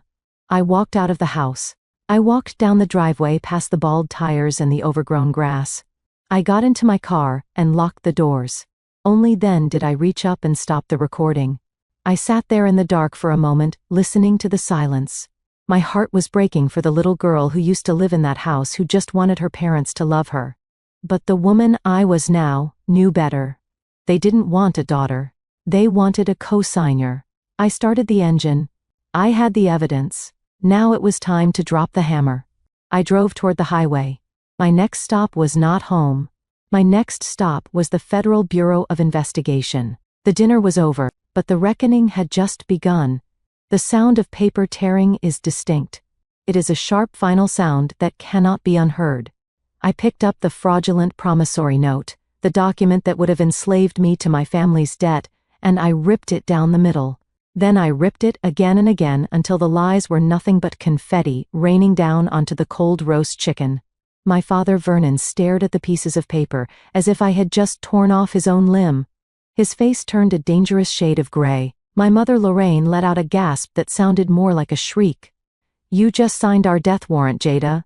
My father whispered, his voice trembling with a mixture of rage and fear. You just took the roof from over our heads. No, Dad, I said, standing firm. You took the roof. You and Trayvon. And by the way, since we are putting everything on the table, let us talk about your retirement fund. Vernon froze. His eyes darted to my mother, who looked confused. What are you talking about? Lorraine asked, looking between us. Vernon has a full pension. We are set for life. I laughed. It was a cold sound. Mom, there is no pension. I checked the public filings. Dad cashed out the entire principal balance 6 months ago. The penalty alone was 40%. Lorraine turned to her husband slowly. Vernon, tell me she is lying. Tell me our retirement is safe. Vernon couldn't speak. He opened his mouth, but only a wheezing sound came out. He clutched his chest, his fingers digging into his shirt. Stop it, Jada, Trayvon yelled, slamming his hand on the table. Stop lying. You are upsetting him. I am not lying, I said, pointing at my father. Look at him. He gave you that money, Trayvon. He liquidated his future to pay for your fake startup. And now you have nothing, no house, no pension, and no daughter to bail you out. Vernon tried to stand up. He swayed on his feet. His face was no longer gray. It was ash white. He reached out a hand toward me, maybe to hit me again, maybe to beg, I would never know. Jada, he gasped. Then his eyes rolled back in his head. He collapsed. He didn't fall like they do in the movies. It was heavy and clumsy. He hit the edge of the table on the way down, taking the wine glasses with him. They shattered on the floor, mixing red wine with the white carpet. Vernon Lorraine screamed, dropping to her knees beside him. She shook him violently. Vernon, get up. Don't do this. Trayvon stood frozen. Jessica backed away, covering her mouth, looking more worried about the wine splashing on her dress than the man on the floor. I stood there for a second, paralyzed.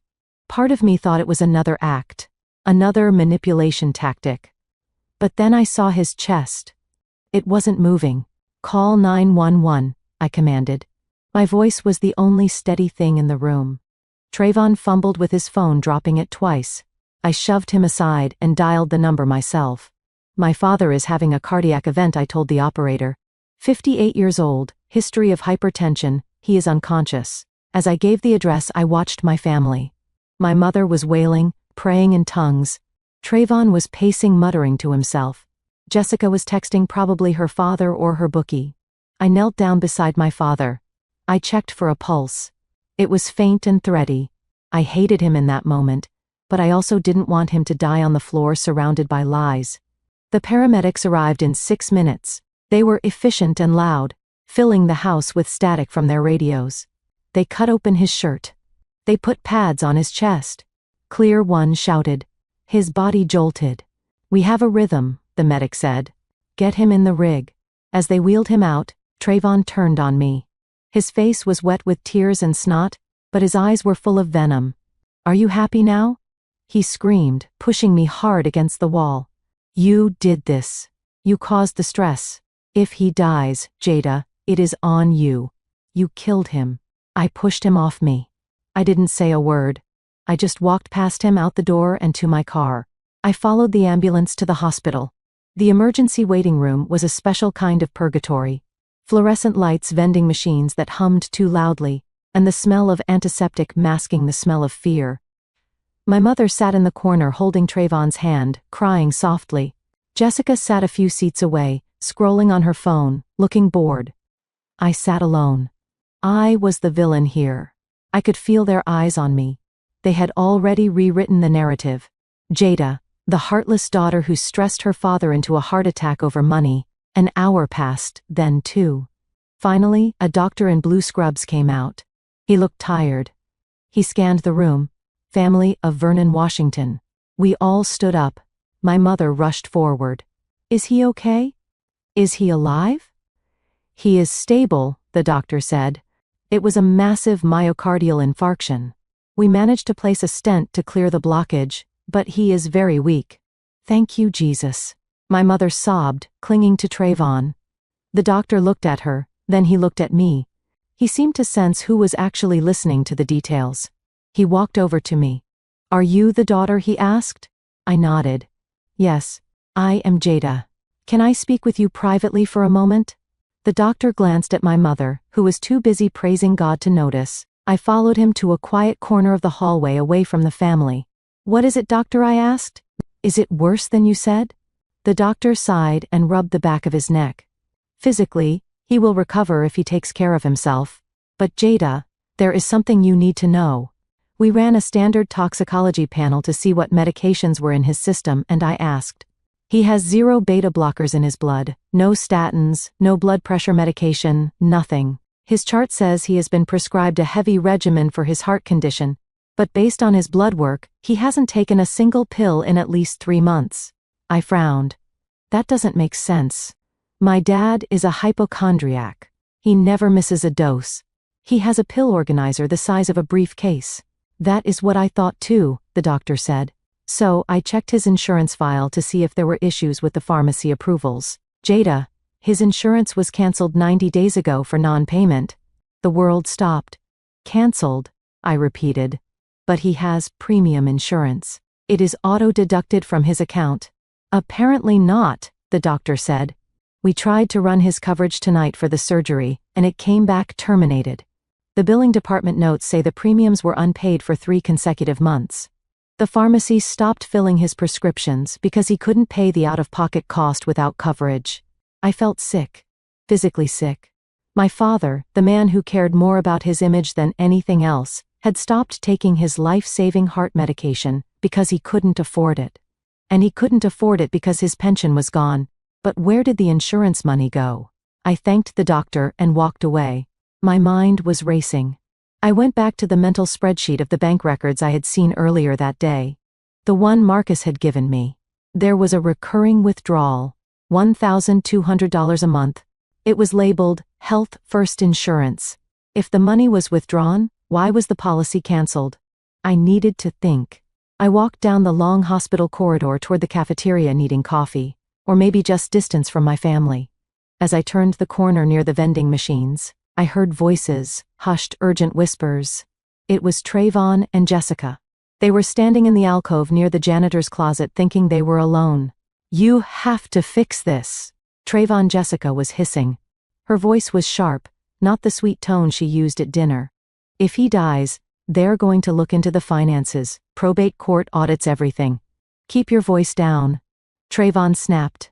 He sounded panicked. I know, okay. I am trying to figure it out. But Jada knows too much.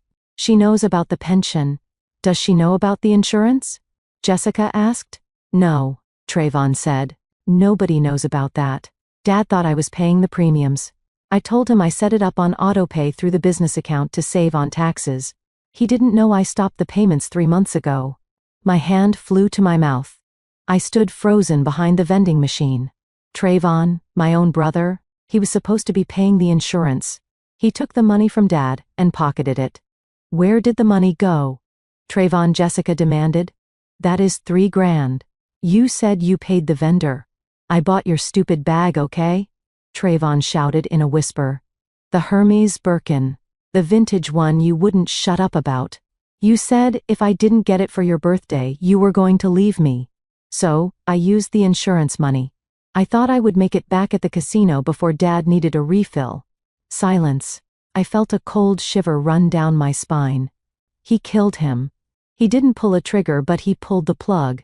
He traded his father's heart medication for a handbag. A handbag for a woman who despised us. You idiot, Jessica hissed. You bought me a bag with your dad's life insurance. It was health insurance, Trayvon corrected stupidly. And don't act like you didn't enjoy showing it off on Instagram. You tagged it blessed. Well, guess what, Jessica, we are cursed now. If Jada finds out I stopped those payments, she will put me in jail for manslaughter. She won't find out, Jessica said, her voice turning icy and calculating. Because you are going to go back into that room and cry. You are going to be the grieving son, and we are going to blame Jada. We stick to the story. Her stress caused the attack.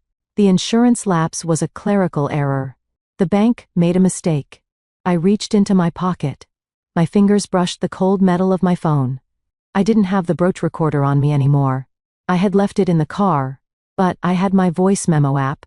I pressed the red button. I stepped closer, moving silently in my sneakers. Are you sure she bought it? Trayvon asked.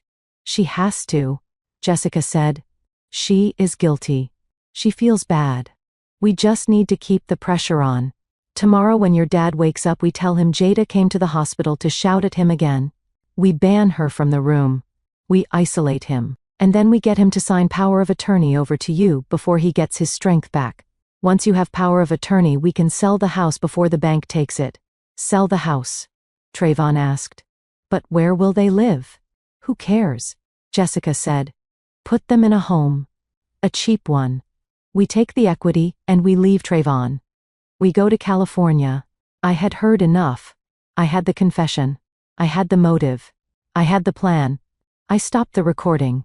I wanted to jump out and scream. I wanted to claw Jessica's eyes out. I wanted to punch Trayvon until he felt the pain his father was feeling. But I was Jada, the forensic accountant, and emotional outbursts didn't win cases. Evidence won cases. I backed away silently. I walked back down the hallway, my footsteps echoing on the linoleum. I returned to the waiting room. My mother was still praying. I sat down opposite her. "Mom," I said softly. She looked up, her eyes red. "You need to know something. Dad is going to be okay. But we need to make sure he is safe." "Of course he is safe," she said. "He is with family." I looked at the door where Trayvon and Jessica were walking back in. They had their masks back on. Trayvon looked devastated. Jessica looked supportive. They were holding hands. The actors were returning to the stage. I touched my phone in my pocket. "Family," I whispered to myself. I stood up. "I have to go, Mom. I have work to do." "You are leaving?" she asked, shocked. "Your father is in recovery. I can't help him here," I said. "But I can help him from my office." I walked past Trayvon. He wouldn't look at me. "Going to run away again?" he muttered. "Coward." I stopped. I leaned in close to his ear. "Nice bag, Trayvon," I whispered. "Hope it was worth it." I saw his head snap up. I saw the color drain from his face. He knew. I walked out of the hospital into the cool night air. I wasn't going home to sleep. I was going to the police station. Bank fraud was one thing. Forgery was another. But negligent homicide, or at least reckless endangerment, that was a different beast entirely. Trayvon wanted to talk about killing Dad. Well, he had just handed me the weapon. I got into my car and connected my phone to the Bluetooth. I played back the recording. "I bought your stupid bag, okay? I used the insurance money." I listened to it 3 times. I drove toward the precinct. The tears finally came then. Hot, angry tears, not for me. But for my father. He was a flawed, arrogant man. But he didn't deserve to die for a purse. My family was not just toxic. They were deadly. And I was the only antidote left. The drive from the hospital back to my parents' house was a blur of streetlights and shadows. The silence in my car was heavy, but it was nothing compared to the noise in my head. My father was lying in a hospital bed with a stent in his heart and a lie on his lips. My brother was wandering the corridors, terrified of a manslaughter charge. And my mother was praying to a God she hoped would pay the bills. I was the only one moving with purpose. My mother had asked me to go to the house to pack an overnight bag for her. She needed her toiletries, her comfortable slippers, and her Bible. She had given me her keys, her hands shaking so badly she dropped them twice. I pulled into the driveway of 452 Maple Avenue.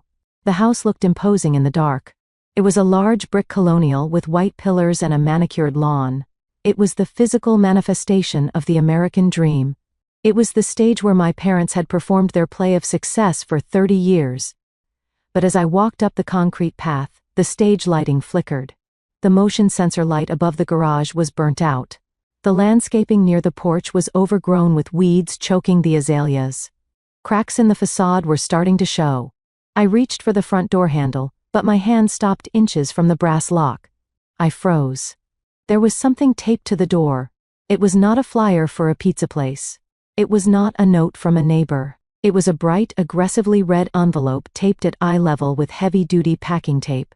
The plastic window on the front revealed bold black capital letters that screamed in the darkness. Final notice of default. Below that, and smaller but equally terrifying font, were the words, "Sheriff's sale scheduled." I felt the blood drain from my face. I looked around the neighborhood. The street was quiet. The neighbors' curtains were drawn, but they must have seen this. The process server would not have been subtle. They would have pounded on the door. They would have taped this up for the whole world to see. My father, the proud Principal Washington, had a foreclosure notice on his front door that was brighter than a neon sign. I ripped the envelope off the wood, tearing the paint slightly. I did not care about the paint. The house did not belong to them anymore. I fumbled with the keys, my breath coming in short, sharp gasps. I unlocked the door and stepped inside, quickly shutting out the night. I flipped on the foyer light. The crystal chandelier sparkled overhead, casting rainbows on the walls. It looked so normal. The smell of my mother's potpourri filled the air. The family photos on the hallway table smiled back at me. But it was a lie. This whole house was a corpse that had not been buried yet. I tore open the red envelope. My hands shook as I unfolded the legal document. I scanned the lines, my forensic eyes picking out the data points instantly. Borrower Vernon and Lorraine, $42,000. Principal balance remaining $148,000. I read the timeline. They had not missed one payment. They had not missed two. They had missed 6 consecutive mortgage payments, 6 months, half a year. I looked at the date of the auction, scheduled sale, date October 24th at 10 a.m. I checked my watch. Today was October 17th.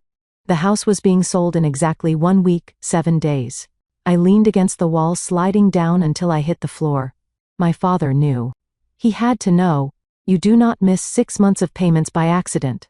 You do not ignore the dozens of certified letters that come before the red one. He knew the house was gone. That was why he was so desperate for me to sign that fraudulent promissory note at dinner.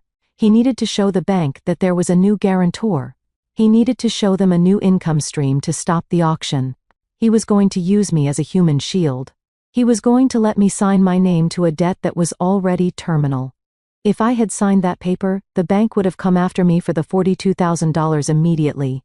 And when I could not pay it instantly, they would have garnished my wages and ruined my career. He was willing to sacrifice me to save his pride for just a few more months. I stood up. A cold fury replaced the shock. I needed to see the extent of the damage. I walked past the living room and went straight to my father's study. This was the forbidden room growing up. The room where important business happened. I turned on the desk lamp. The desk was messy, covered in stacks of paper. But it was organized chaos. I started opening drawers. The top drawer held office supplies. The middle drawer held old birthday cards. I opened the bottom drawer. It was locked. I looked around. My father hid the key in the same place for 20 years. Inside the hollow base of a bowling trophy on the bookshelf, I lifted the trophy and the small brass key fell out. I unlocked the drawer and pulled it open. It was stuffed to the bursting point with unopened mail, hundreds of envelopes, some white, some pink, some red. I grabbed a handful and threw them onto the desk. Internal Revenue Service, final notice of intent to levy, American Express, account closed, charge-off, Blue Cross, Blue Shield, policy cancellation notice, Village of Oak Park, water bill past due.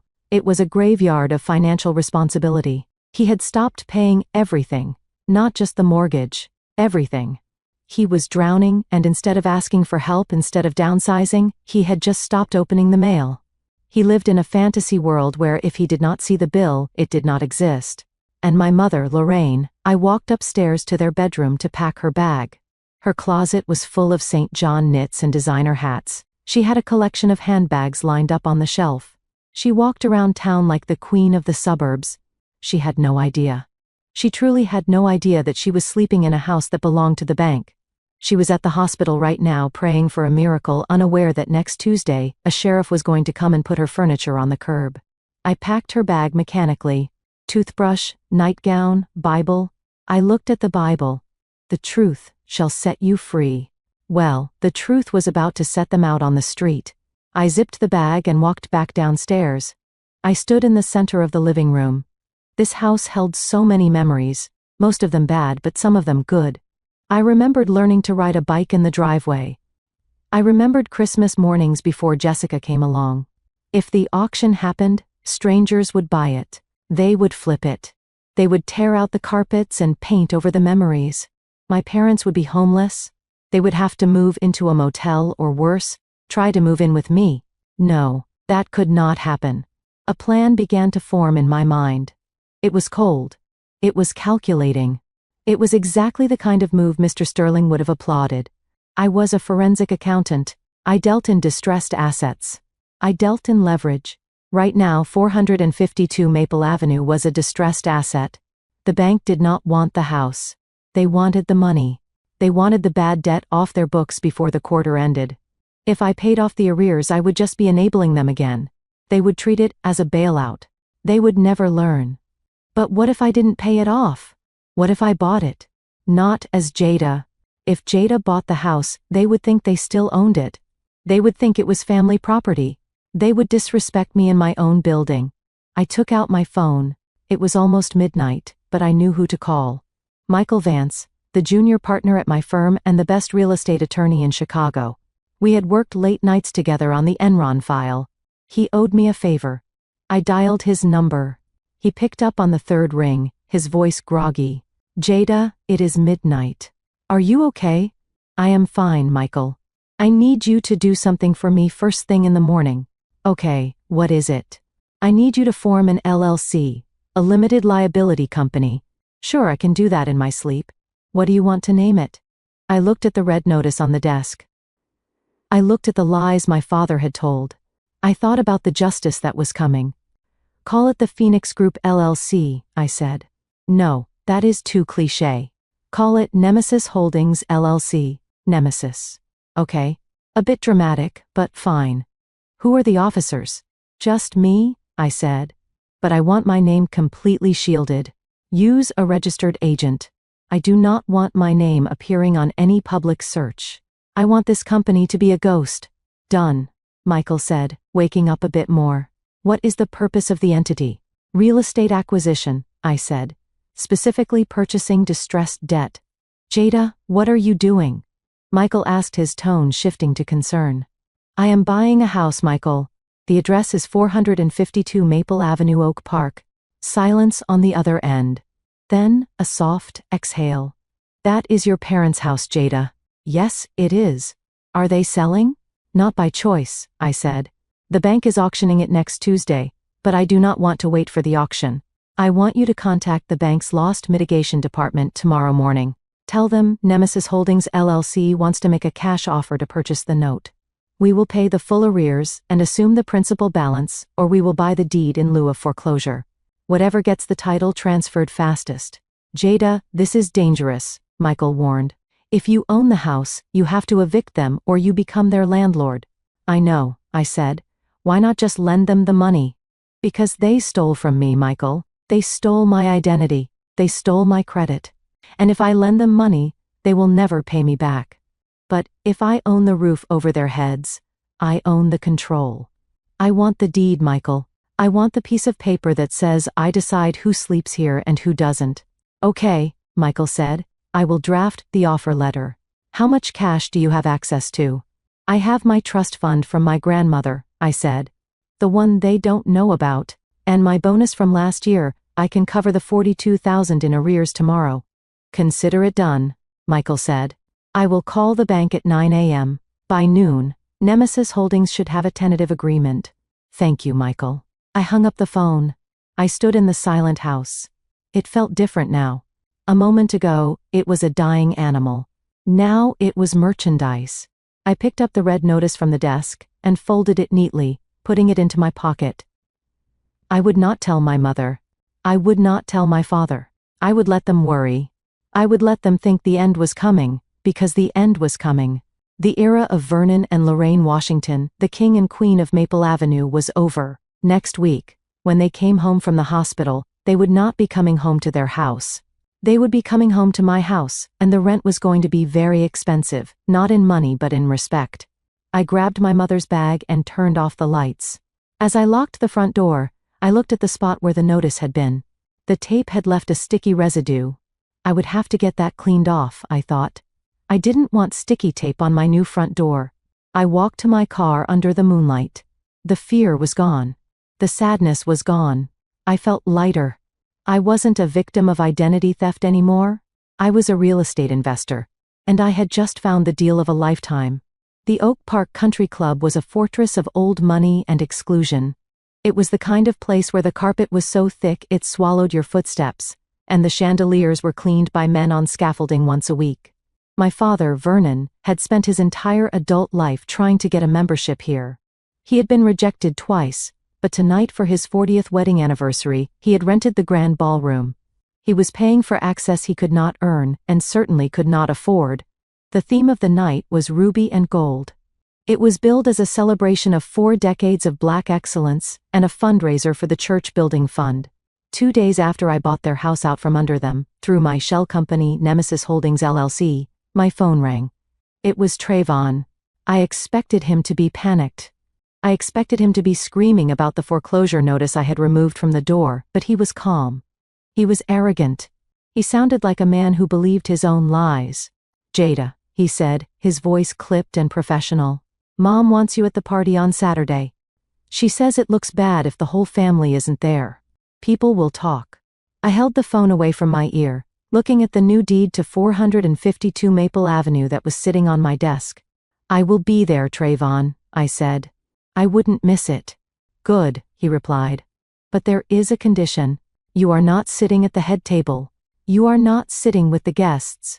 We told everyone you are going through a financial rough patch, and that you offered to help with the event coordination to save money." I raised an eyebrow. "You told people I am broke." "We told people the truth, ungrateful, and needed to work off your debt to the family. So bring your black slacks and a white shirt. You are going to be helping the catering staff. We need you to make sure the donors' glasses are full. Consider it penance, Jada. If you do a good job, maybe Dad will forgive you for almost killing him." I almost laughed. It was perfect. They wanted to humiliate me. They wanted to reduce me to a servant in front of the people I grew up with. They wanted to show the community that I was beneath them. But they didn't realize that being a server gave me the most powerful position in the room. Invisibility. "I will do it, Trayvon," I said, keeping my voice meek. "I just want to make things right." I hung up and started my preparations. On Saturday evening, I arrived at the country club 2 hours early. I was dressed in black dress pants and a crisp white button-down shirt, the uniform of the invisible workforce. I entered through the service entrance past the kitchens that smelled of roasted beef and expensive truffles. I blended in perfectly. The staff assumed I was an agency hire. The event planner assumed I was a helpful relative. No one questioned my presence. I walked into the empty ballroom. It was magnificent and a Chargers gleamed under the lights. A massive banner hung over the stage reading, "Vernon and Lorraine, 40 years of faith and favor." I walked straight to the audio-visual booth at the back of the room. A young technician was taping down cables.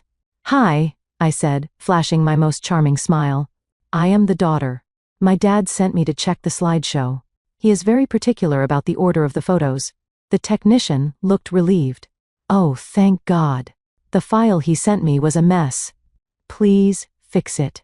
I sat down at the control console. I plugged in my encrypted USB drive.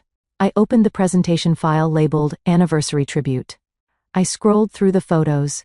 It was a montage of lies. Photos of vacations they couldn't afford.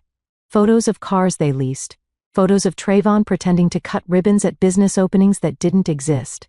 I went to the end of the slideshow. I added a new section. I titled it The Real Cost of Success. Then I uploaded my files, the foreclosure notice, the forged mortgage document with my fake signature, the bank statements showing the gambling debts and the Hermes bag purchase, and finally the audio file from the hospital, the confession.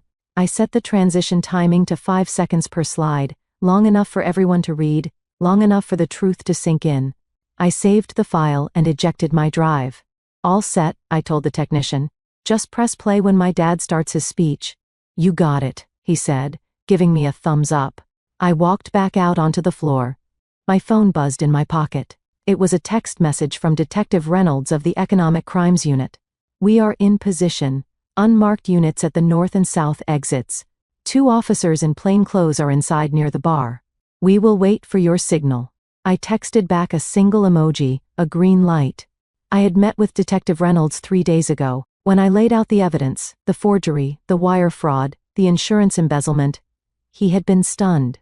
He usually dealt with corporate schemes or identity theft rings. He had never seen a family cannibalize itself with such precision. He wanted to arrest them immediately, but I asked for the party. I told him that if he arrested them at home, they would claim it was a misunderstanding. But if we did it here in front of the witnesses, in front of the investors Trayvon claimed to have, it would be undeniable. The guests started arriving at 7. It was a parade of Chicago's black elite, pastors in three-piece suits, deaconesses in hats that defied gravity, local politicians looking for votes. They hugged my parents, they oohed and awed at the decor. Vernon and Lorraine stood at the entrance like royalty. My father looked remarkably well for a man who had a heart attack a week ago. He was wearing a tuxedo with a red cummerbund. My mother wore a gold sequined gown that must have cost $5,000. Money they didn't have. Money that probably came from another credit card opened in another relative's name. I stood by the bar holding a tray of champagne flutes. My father saw me. He excused himself from a conversation with a city councilman and walked over. He looked me up and down, his eyes cold. "Keep the trays moving, Jada." He whispered, his voice a hiss, and fixed your collar. "You look sloppy. Don't embarrass me tonight. I am just here to serve Dad," I said, lowering my head. "See that you do."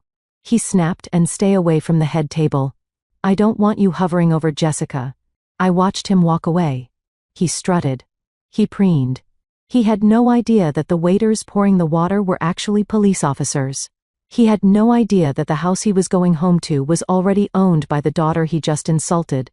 Jessica arrived 20 minutes late, making an entrance, of course. She wore a red dress that was cut too low for a church event. Trayvon trailed behind her, looking nervous. He kept checking his phone, probably checking sports scores or seeing if his fake investors had replied. I circulated through the room, offering drinks. I became part of the furniture. I heard snippets of conversations. "Vernon is such a pillar," a woman said. "He has done so much for the school." I heard Lorraine is launching a foundation, a man replied. "They must be doing very well. That house of theirs is a landmark." I bit my tongue. The irony was acidic. Around 8 o'clock dinner was served. I helped clear plates. My hands were steady, but my adrenaline was redlining. I looked toward the bar. The two plainclothes officers were nursing sodas, watching the room. They made eye contact with me and nodded slightly. The lights dimmed. A spotlight hit the stage. The pastor walked up to the microphone. He was a good man, a man who had baptized me. He truly believed in my parents, brothers and sisters. He boomed. "We are here to celebrate love. We are here to celebrate endurance. 40 years. Can I get an amen?" "Amen," the crowd shouted. "Vernon and Lorraine Washington have been a beacon of light in our community," the pastor continued. "They have raised 2 beautiful children. They have supported this church, and tonight we honor their legacy." My mother dabbed a fake tear from her eye. My father puffed out his chest. I moved to the side of the room near the stage. I needed to be close to the microphone when the time came. "Please welcome to the stage," the pastor said. "The man of the hour, Principal Vernon Washington." Applause filled the room. A standing ovation. My father walked up the steps waving like a politician. He took the microphone. "Thank you," he said, his voice thick with emotion. "Thank you all. God has been good to us. He has blessed us with abundance even when we didn't deserve it." I gripped the edge of a serving table. "Abundance. Stolen abundance. My wife Lorraine," he continued, gesturing to her. "My rock. And my son Trevon, the CEO of the future." "Stand up, son."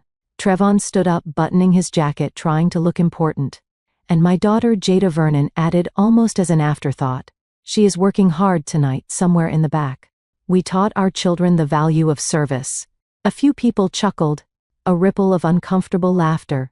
"Now," Vernon said, "before we get to the fundraising pledge, I want to share a little video we put together. A look back at the journey." He pointed to the projection screen. The lights went completely dark. The music started. A gospel song about victory. The first few slides played. Vernon and Lorraine at their wedding in the 80s. Trevon as a baby. The family at Disney World. The crowd cooed. "Ah, so sweet." I looked at the AV booth. The technician gave me a wave. I took a deep breath.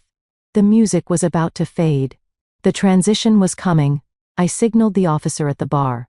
He spoke into his lapel microphone, alerting the team outside to move in. On the screen, a photo of my parents in front of the house appeared. The caption read, "Our sanctuary." Then, the screen went black for a second.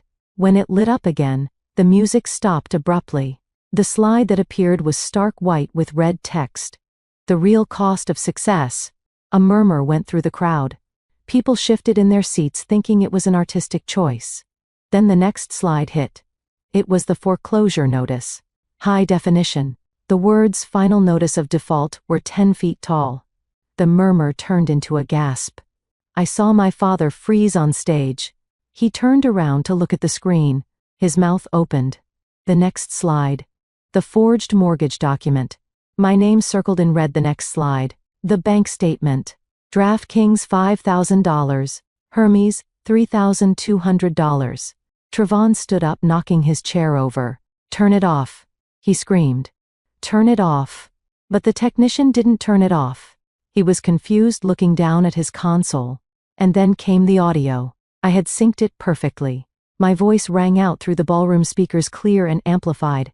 "Nice bag, Trevon. Hope it was worth it." Then Trevon's voice. Panic-stricken. "I bought your stupid bag, okay? I used the insurance money. I thought I would make it back at the casino before Dad needed a refill." The room went deadly silent. 500 people held their breath. Jessica's voice filled the hall. "You idiot. You bought me a bag with your dad's life insurance." Vernon stood center stage, illuminated by the light of his own crimes projected behind him. He looked at Trevon. He looked at Jessica. And then he looked into the shadows at the side of the stage. He saw me. I stepped out of the darkness. I was still wearing my server's uniform. I held a tray in my hand. But I wasn't serving drinks anymore. I walked up the stairs to the stage. My father was too shocked to move. I took the microphone from his limp hand. The feedback whined for a second, then settled. I looked out at the crowd. I looked at the pastor who had his head in his hands. I looked at my mother, who was frozen in her sequin dress like a statue of salt. "I am sorry to interrupt the celebration," I said, my voice calm and echoing off the walls. "But my father was right. They did teach me the value of service." I pointed to the back doors. "So tonight, I decided to serve the truth." The doors burst open. Detective Reynolds walked in, flanked by 4 uniformed officers. Vernon Washington, Lorraine Washington, Trevon Washington, and Jessica Miller. The detective announced, his voice booming without a microphone. "You are all under arrest." The room erupted. Chairs scraped. People screamed. Camera phones flashed. I stood on the stage alone in the spotlight while my family fell apart in the shadows. The party was over, but the cleanup had just begun. The spotlight on the stage was blindingly bright, cutting through the dim, romantic atmosphere of the ballroom. From my vantage point in the shadows near the service entrance, I watched my parents bask in the adoration of 500 people. They looked like royalty. My mother Lorraine was gripping the podium with manicured hands, her gold sequined dress shimmering with every breath. My father Vernon stood slightly behind her chest, puffed out, a frozen smile plastered on his face that did not quite reach his eyes. To the casual observer, they were the picture of black excellence and endurance. To me, they were 2 frightened people standing on a trap door that was about to open. I adjusted the collar of my white server shirt. The tray in my hand was empty, but I held onto it like a prop. It was my camouflage. For the last 2 hours I had been invisible, refilling water glasses and clearing salad plates for people who had known me since I was a child, but who now looked right through me. They saw the uniform and stopped seeing the person. They saw what my parents wanted them to see. A failure. A disappointment. A daughter who had been demoted to the help. Lorraine leaned into the microphone, her voice trembling with practiced emotion. "We have weathered many storms," she said, looking out at the sea of faces. 40 years is a long time. The devil has tried to break us. Oh yes, he has tried. We have faced health scares. We have faced jealousy. We have faced betrayal from those closest to us. She paused for effect, letting the congregation murmur their agreement. "But we are still here," she declared. "And we are still standing because of the legacy we are building. A legacy that will be carried on by our son Trevon." She gestured to the head table. Trevon stood up, buttoning his tuxedo jacket. He waved to the crowd, looking every inch the successful CEO he pretended to be. Beside him, Jessica clapped enthusiastically, her diamond earrings catching the light. "Trevon is the future of the Washington name," my mother continued. "He is building a technology empire that will change the world. He is a man of integrity, a man of vision, and he has chosen a wife, Jessica, who supports him with grace and class. We are so proud of them. They are the children every parent prays for. The applause was thunderous. I watched Trevon beam. I watched Jessica preen. They were soaking it up. They believed their own press release. Then my mother's expression shifted. She looked down at her notes and her face took on a look of tragic sorrow. And tonight we also ask you to pray for our daughter Jada. She is here somewhere working in the back. As many of you know, Jada has struggled to find her footing. She has made some poor choices and has allowed bitterness to cloud her heart. But we love her. And we pray that one day she will learn the value of family and honesty just like her brother. A hush fell over the room. People turned in their seats, craning their necks to look for the wayward daughter. I felt their eyes scanning the room. They were not looking with pity, they were looking with judgment. My mother had just publicly branded me as the problem. She had used her anniversary speech to assassinate my character to explain away my absence from the head table. That was the signal. I did not feel anger anymore. I felt a cold clinical precision. She had just handed me the microphone. I walked out of the shadows. I moved with a steady, purposeful gait. I did not look down. I did not look ashamed. I walked straight up the center aisle. My server shoes silent on the carpet. The crowd parted slightly. Confusion rippling through the room. My father saw me first. His smile faltered. He took a step forward, his eyes narrowing into a warning glare. He made a subtle motion with his hand, a shooing gesture telling me to get back to my place. But I kept walking. I reached the steps of the stage. My mother stopped speaking. She looked at me with a mixture of annoyance and fear. Jada, she hissed away from the mic. What are you doing? Go back to the kitchen. I walked up the stairs and stood next to her. I was taller than her in my sensible shoes. I looked out at the crowd. I am sorry to interrupt, Mom, I said, my voice projecting clearly even without the microphone because the acoustics in the room were perfect. But since you are talking about legacy and honesty, I thought this was the perfect time to give you my gift. Your gift, my father scoffed, stepping in between us. Jada, we do not have time for this. Sit down. I have prepared a special video tribute, I announced to the room, ignoring him. A retrospective, to show everyone exactly how we got here tonight. The crowd murmured. A tribute. How sweet. She is trying to make amends. My father hesitated. He was a narcissist, and the promise of a video tribute appealing to his ego was too tempting to resist. He thought I had broken. He thought I had put together a montage of his achievements to beg for his forgiveness. He stepped back. Make it quick, he muttered. I nodded to the technician in the back of the room. He gave me a thumbs up. The lights in the ballroom dimmed until the room was pitch black. The massive projection screen behind the stage flickered to life. Soft gospel music began to play. Victory is Mine by Dorothy Norwood. The first few images were safe. My parents' wedding photo from 1984. My father holding a trophy.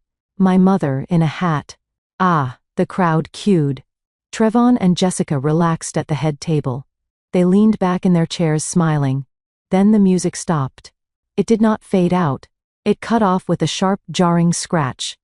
The screen went black for 2 seconds. The silence in the room was heavy. When the screen lit up again, the image was not a photo.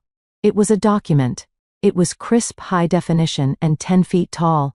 First National Bank of Illinois. Monthly statement. The account holder name was highlighted in yellow, Trev Tech Solutions LLC. But it was the transaction list that was magnified. October 24th.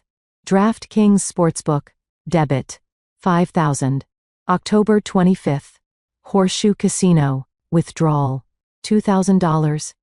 October 27th. Gucci, Michigan, Ave. POS purchase. Tri-Dolary. $200.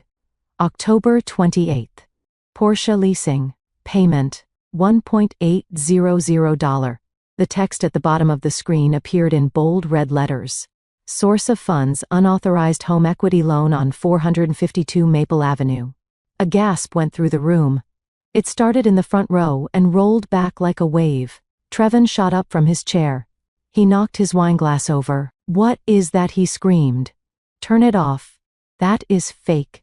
But the technician did not turn it off. I had told him the video was locked and could not be stopped once it started. The slide changed. The next image was a photograph. It was grainy, taken with a long lens, but the subjects were unmistakable. It was Jessica. She was standing outside a rundown motel in a bad part of town. She was arguing with a man who was definitely not Trevon. He was older, rough-looking, wearing a leather jacket. But the argument had clearly ended in negotiation. The second photo showed Jessica kissing him. It was not a romantic kiss. It was a desperate transaction. A kiss given to buy time.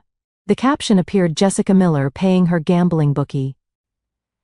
October 15th. The crowd exploded. Shouts of disbelief rang out. People were standing up, pointing at the screen. Jessica screamed. It was a high-pitched wail. She covered her face with her hands, but it was too late. 500 people had seen it. The deaconesses had seen it. The pastor had seen it. My mother Lorraine turned to look at the screen. Her mouth opening and closing like a fish. She looked at Jessica, the daughter-in-law. She had placed on a pedestal. "That is a lie," Jessica yelled, pointing at me. She photoshopped it. But the show was not over. The worst was yet to come. The screen went black again, and then came the sound. My voice rang out, amplified through the concert-quality speakers. "Nice bag, Trevon. Hope it was worth it." Then came the reply. Clear as day. No static.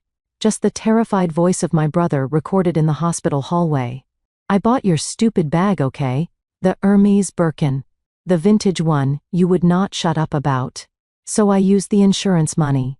I thought I would make it back at the casino before Dad needed a refill." My father Vernon froze. He had been shouting at the technician, but the words stopped in his throat. He stood center stage, bathed in the light of the projection screen. The audio continued. "You idiot. You bought me a bag with your dad's life insurance." "It was health insurance," Trevon corrected stupidly. "And do not act like you did not enjoy showing it off on Instagram. If Jada finds out I stopped those payments, she will put me in jail for manslaughter." The recording ended. The silence that followed was absolute. It was the silence of a tomb. No one moved. No one breathed. The air conditioning hummed, but that was the only sound. Vernon turned slowly. He moved like a man made of glass. He looked at the head table. He looked at his son. Trevon was standing there, his face draining of all color. He looked like a ghost. He looked at his father, and for the first time in his life, he could not lie his way out of it. The truth was echoing off the walls. "Dad," Trevon whispered. "It is not what it sounds like." Vernon took a step toward the edge of the stage. He looked down at his son. The realization hit him with the force of a physical blow. The heart attack. The pain. The fear of dying. It wasn't just stress. It was theft. His own son had stolen the money that kept his heart beating to buy a purse for a woman who was cheating on him with a loan shark. Vernon swayed. I thought he might collapse again. But he didn't. He looked at me. I was standing next to him, calm and still. He looked at the screen where the evidence of his ruin was still displayed. Then, he looked at Lorraine. My mother was holding on to the podium for support. She looked at Trevon, and then she looked at Jessica. The facade cracked. The image of the perfect family shattered into a million pieces right there on the stage. I picked up the microphone from the podium. My father made a move to grab it, but he was too weak. "I am sorry to spoil the party," I said, my voice steady. But my mother was right about one thing. The truth will come to light. I pointed to the back of the room, and I brought some people to help clean up the mess. The double doors at the back of the ballroom swung open. Detective Reynolds walked in. He was not wearing a tuxedo. He was wearing his badge on his belt, and he was flanked by 4 uniformed officers. They marched down the center aisle. The sound of their heavy boots on the floor was the drumbeat of justice. The crowd parted for them. Reynolds stopped at the head table. He looked at Trevon. "Trevon Washington," he said loud enough for the back row to hear. "You are under arrest for wire fraud, embezzlement, and reckless endangerment." He turned to Jessica. "Jessica Miller. You are under arrest for conspiracy to commit fraud and solicitation." He looked up at the stage. "Vernon and Lorraine Washington, we have a warrant for your arrest regarding bank fraud and identity theft." The handcuffs came out. The metal clicked. Trevon began to cry.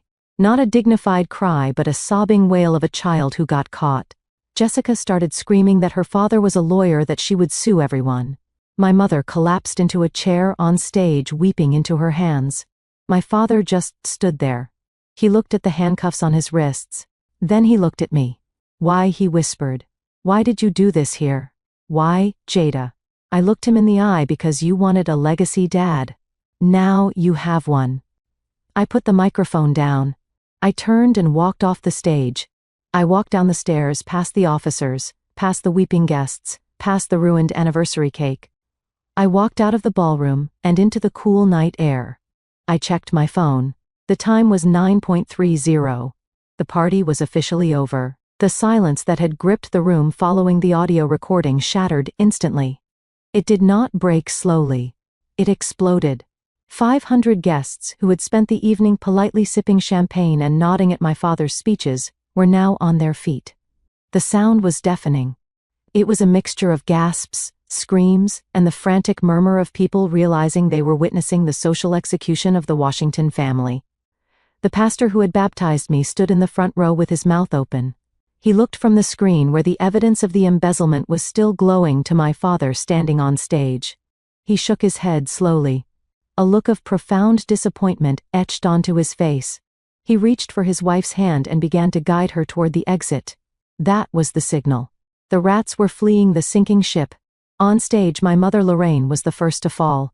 She had spent 40 years building a fortress of lies brick by brick. She had crafted an image of piety and prosperity that she wore like armor. But the armor was gone now. She looked out at the sea of faces. She saw the judgment. She saw the disgust. She saw her friends, the women she sat with in the front pew, turning their backs on her. Her knees buckled. It was not a graceful faint. It was a collapse. She crumbled under the weight of her own shame, hitting the hardwood stage with a heavy thud. Her gold sequin dress pulled around her like spilled oil. "Lorraine," my father cried out, but his voice was weak. He took a step toward her but stopped. He was paralyzed. Vernon Washington, the man who ruled his household with an iron fist, the man who terrified students and teachers alike, was reduced to a statue. He looked at his wife on the floor. He looked at his son, who was trembling in the grip of a police officer. And then he looked at me. His eyes were wide, pleading. He looked like a child waking up from a nightmare, only to realize the monster was real. "Jada," he whispered, "stop this. Please. We are ruined." I looked at him. I felt a flicker of pity, but I crushed it instantly. I remembered the slap. I remembered the forged signature. I remembered him leaving me behind for a vacation I paid for. "We are not done yet, Dad," I said into the microphone. My voice was calm, cutting through the noise of the crowd. I signaled the technician one last time. The screen behind us flickered. The image of the bank statements and the mistress vanished. A new document appeared. This one was stark white, with a bright red border. The crowd went silent again, drawn in by the sheer scale of the text on the screen. Cook County Sheriff's Office. Notice of judicial sale. Property, 452 Maple Avenue. Date of sale, October 24th. Status sold. I walked closer to my father. I wanted him to hear this. I wanted him to understand the magnitude of his failure. "You are worried about your reputation, Dad," I said. "You should be worried about where you are going to sleep tonight." I pointed at the screen. "You thought you had until next week. You thought you could manipulate me into signing that promissory note to stop the auction. You thought you could use me as a human shield one last time." Vernon stared at the screen. He read the word "sold." "But I didn't sign it, Dad, and I didn't wait." I paused, letting the tension build. "The bank sold the note this morning," I announced to the room. "They sold it to a private holding company called Nemesis LLC." My father looked confused. "Nemesis," he whispered. "Who is that?" I took a step closer to him. I leaned in so only he in the front row could hear the steel in my voice. "I am Nemesis, Dad." His knees gave way. He grabbed the podium to keep from falling. "I bought the debt," I continued. "I paid off the arrears. I own the deed. I own the roof over your head. I own the bed you sleep in. And as of this morning, I have filed for an immediate eviction order." The crowd gasped. The whispers turned into shouts. "She bought the house. The daughter bought the house. You have 48 hours to vacate the premises, I said, cold and final. Pack your bags. But leave the furniture. That belongs to me now too. That was the breaking point. The pressure in the room was too high. Something had to snap. And it was Jessica, the woman who had played the role of the demure sophisticated heiress for 3 years, finally let the mask fall. She realized the game was over. She realized there was no money. There was no house. There was no legacy. There was only jail and poverty. She let out a scream that sounded feral. She ripped her arm away from the police officer who was holding her. She turned on Trevon. "You useless broke loser," she shrieked. Her face was twisted into a mask of pure hatred. "You told me you had money. You told me your family was royalty. Look at you. You are nothing. You are a fraud." Trevon looked at her stunned. "But, Jessica, I bought you the bag. I stole for you. I don't want the bag," she yelled, spitting in his face. "I wanted the life. I wanted the status. I wasted 3 years on you. 3 years pretending to like your tacky mother and your boring father. And for what? For a foreclosure? For handcuffs?" She looked around the room. Her eyes wild. She saw the exit sign.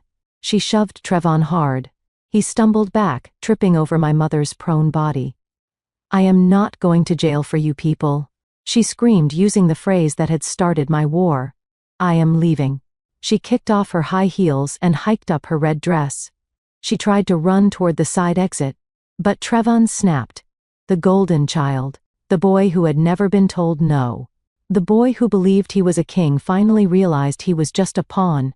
He realized that the love of his life was a parasite who had eaten him alive. "No!" he roared. He lunged at her. He didn't care about the police. He didn't care about the audience. He tackled her. They crashed into a table of champagne flutes. Glass shattered everywhere. It was a cacophony of destruction. Trevon grabbed her by her expensive hair extensions. "You ruined me," he screamed. "You made me steal. You made me kill my dad. Get off me, you psycho!" Jessica shrieked, clawing at his face. Her nails raked down his cheek, drawing blood. It was chaotic. It was ugly. It was the lowest form of human behavior on display for the elite of Chicago. My father, Vernon, watched it all.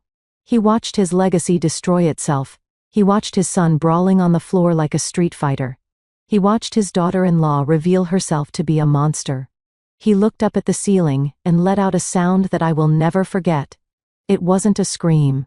It was a moan of absolute despair. The sound of a man watching his soul leave his body.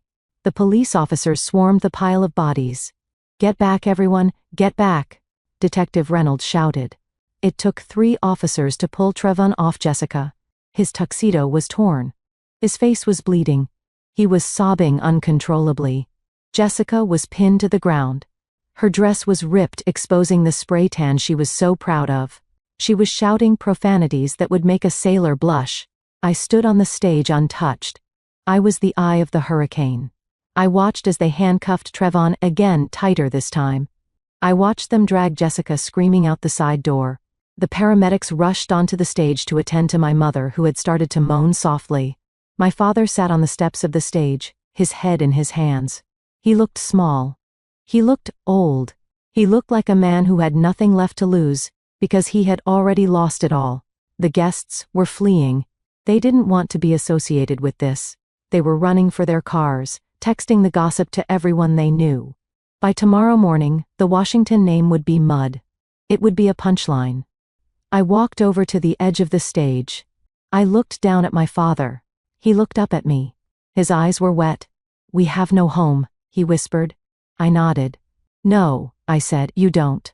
But I hear the homeless shelter downtown has vacancies. Maybe you can give a speech about legacy there." I took off my server's apron. I folded it neatly and placed it on the podium next to his undelivered speech. I walked down the stairs. Detective Reynolds stopped me near the door. "That was quite a show, Jada," he said, adjusting his tie. I looked back at the ruin of the ballroom, the shattered glass, the spilled wine, the broken family. "It was necessary," I said. "Are you okay?" he asked. I took a deep breath. The air tasted sweet. For the first time in 30 years, I didn't feel the heavy weight of their expectations on my shoulders. I felt light. "I am better than okay, detective," I said. "I am free." I walked out of the country club. The valet brought my car around. It was still the Honda Civic, the dented one. I got in and started the engine. I had a busy day tomorrow.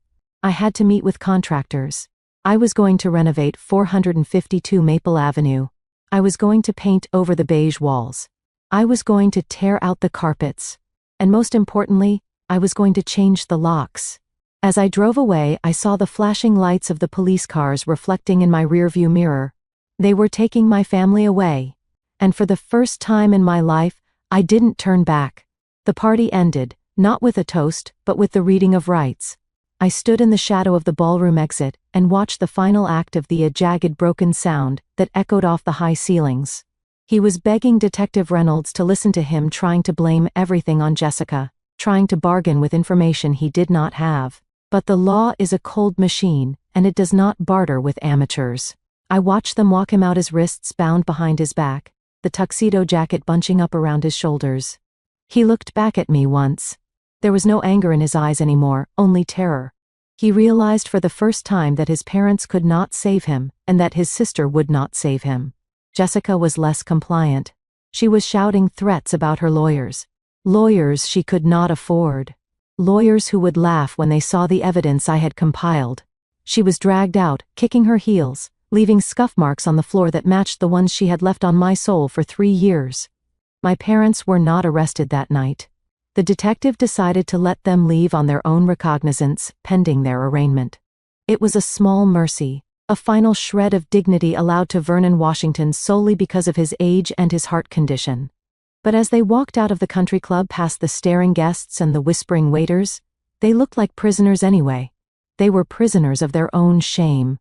The next 7 days were a blur of legal paperwork and logistical execution. I did not speak to them. I blocked their numbers again. I needed silence to prepare for the final move. I spent the week meeting with contractors, finalizing the deed transfer for the house, and trading in my Honda Civic. I had driven that dented car for 5 years, listening to them mock me for it. I kept it because it was practical, but practical Jada was gone. The Jada who emerged from the fire was ready to enjoy the heat. On the morning of the eviction, the sky was a bruised purple over Oak Park. I drove slowly down Maple Avenue. The leaves were turning gold and red, falling onto the lawns of the neighbors who were undoubtedly watching from behind their curtains. I pulled up to 452 Maple Avenue. The sight that greeted me was pathetic. My parents were sitting on the front porch steps. They were surrounded by boxes, not moving boxes, just cardboard boxes they had scavenged from the liquor store. Their clothes were stuffed into garbage bags. My father was sitting on his suitcase, staring blankly at the driveway. My mother was clutching her Bible, rocking back and forth. They looked like refugees from a life that had rejected them.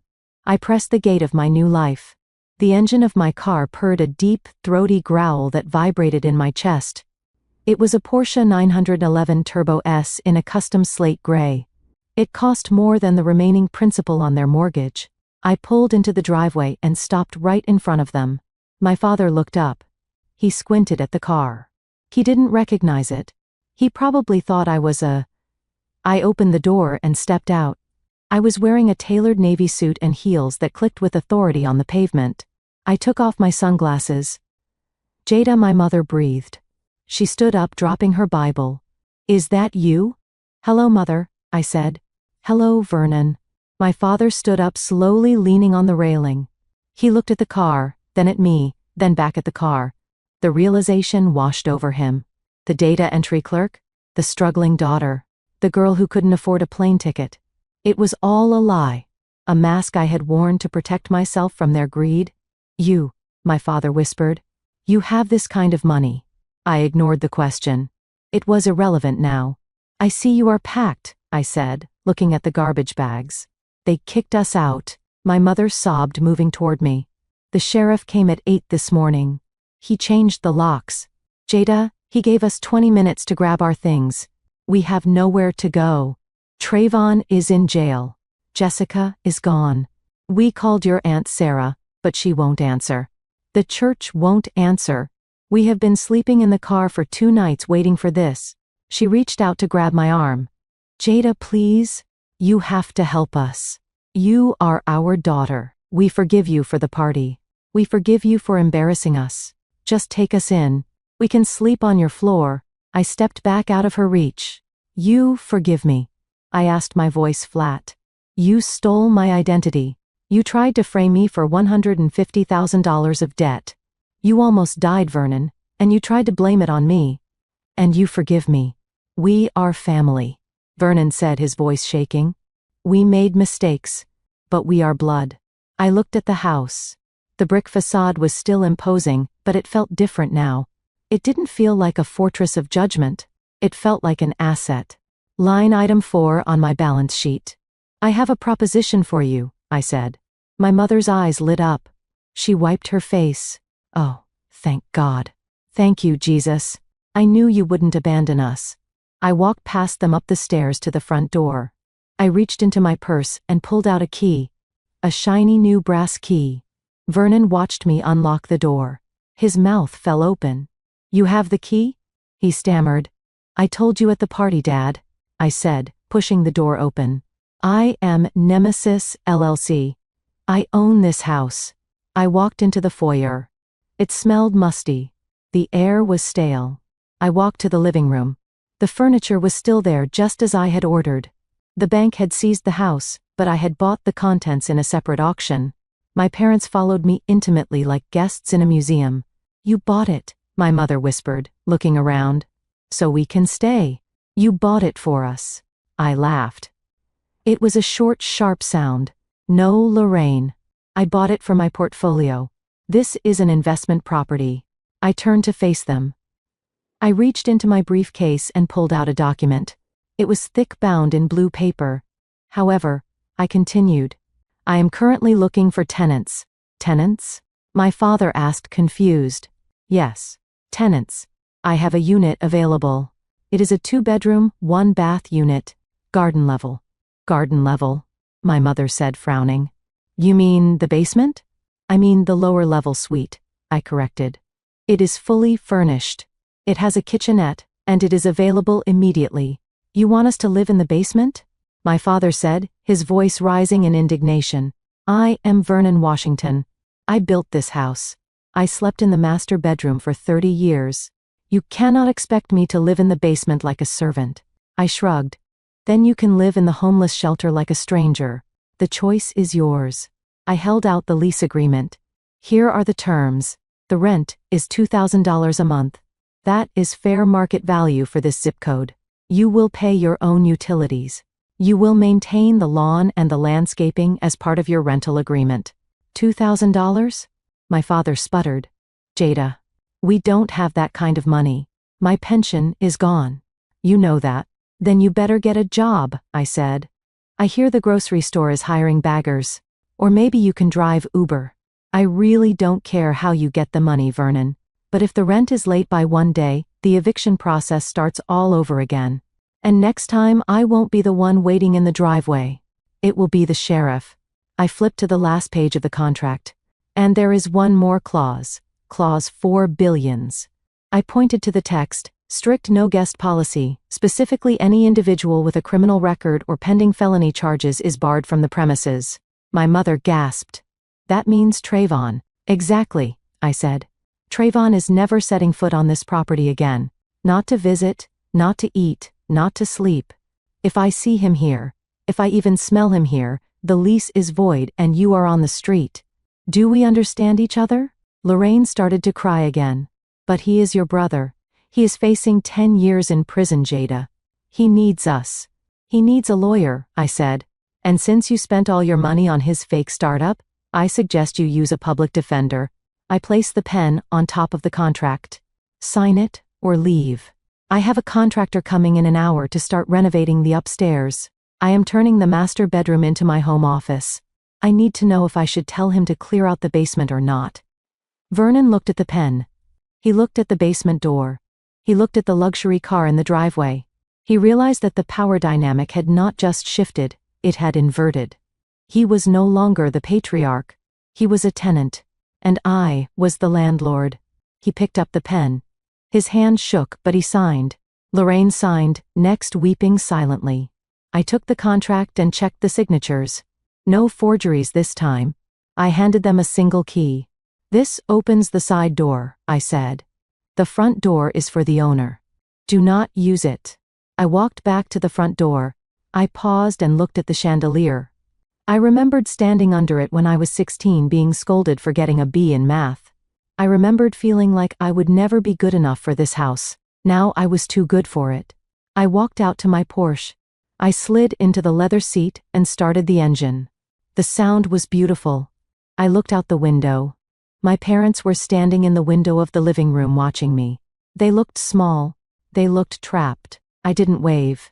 I put the car in gear and drove away. I drove past the neighbors who were watching. I drove past the school where my father used to be a king. I drove toward the city, toward my office, toward my life. I had paid the price of admission. It cost me a family. But what I got in return was something far more valuable. I got my dignity, I got my freedom, and I got the deed. I looked at myself in the rearview mirror. I wasn't the girl who stayed behind anymore. I was the girl who moved ahead. And as the skyline of Chicago rose up in front of me glistening in the sun, I knew one thing for sure. The view is always better from the driver's seat. Have you ever had to turn the tables on someone who underestimated you? Have you ever had to buy your own peace of mind? My name is Jada, and my books are finally balanced. The most painful yet liberating lesson I learned is that sharing DNA does not guarantee loyalty. For years, I allowed my desperation for parental approval to blind me to their exploitation. I believed that if I sacrificed enough, they would finally see my worth. But I realized that takers do not love. They only consume. True freedom began the moment I stopped trying to buy their affection and started investing in my own peace. We must have the courage to sever ties with anyone who threatens our well-being, even if they sit at our dinner table. Your value is defined by your character, not your family's validation. Thanks for watching. Take care, good luck.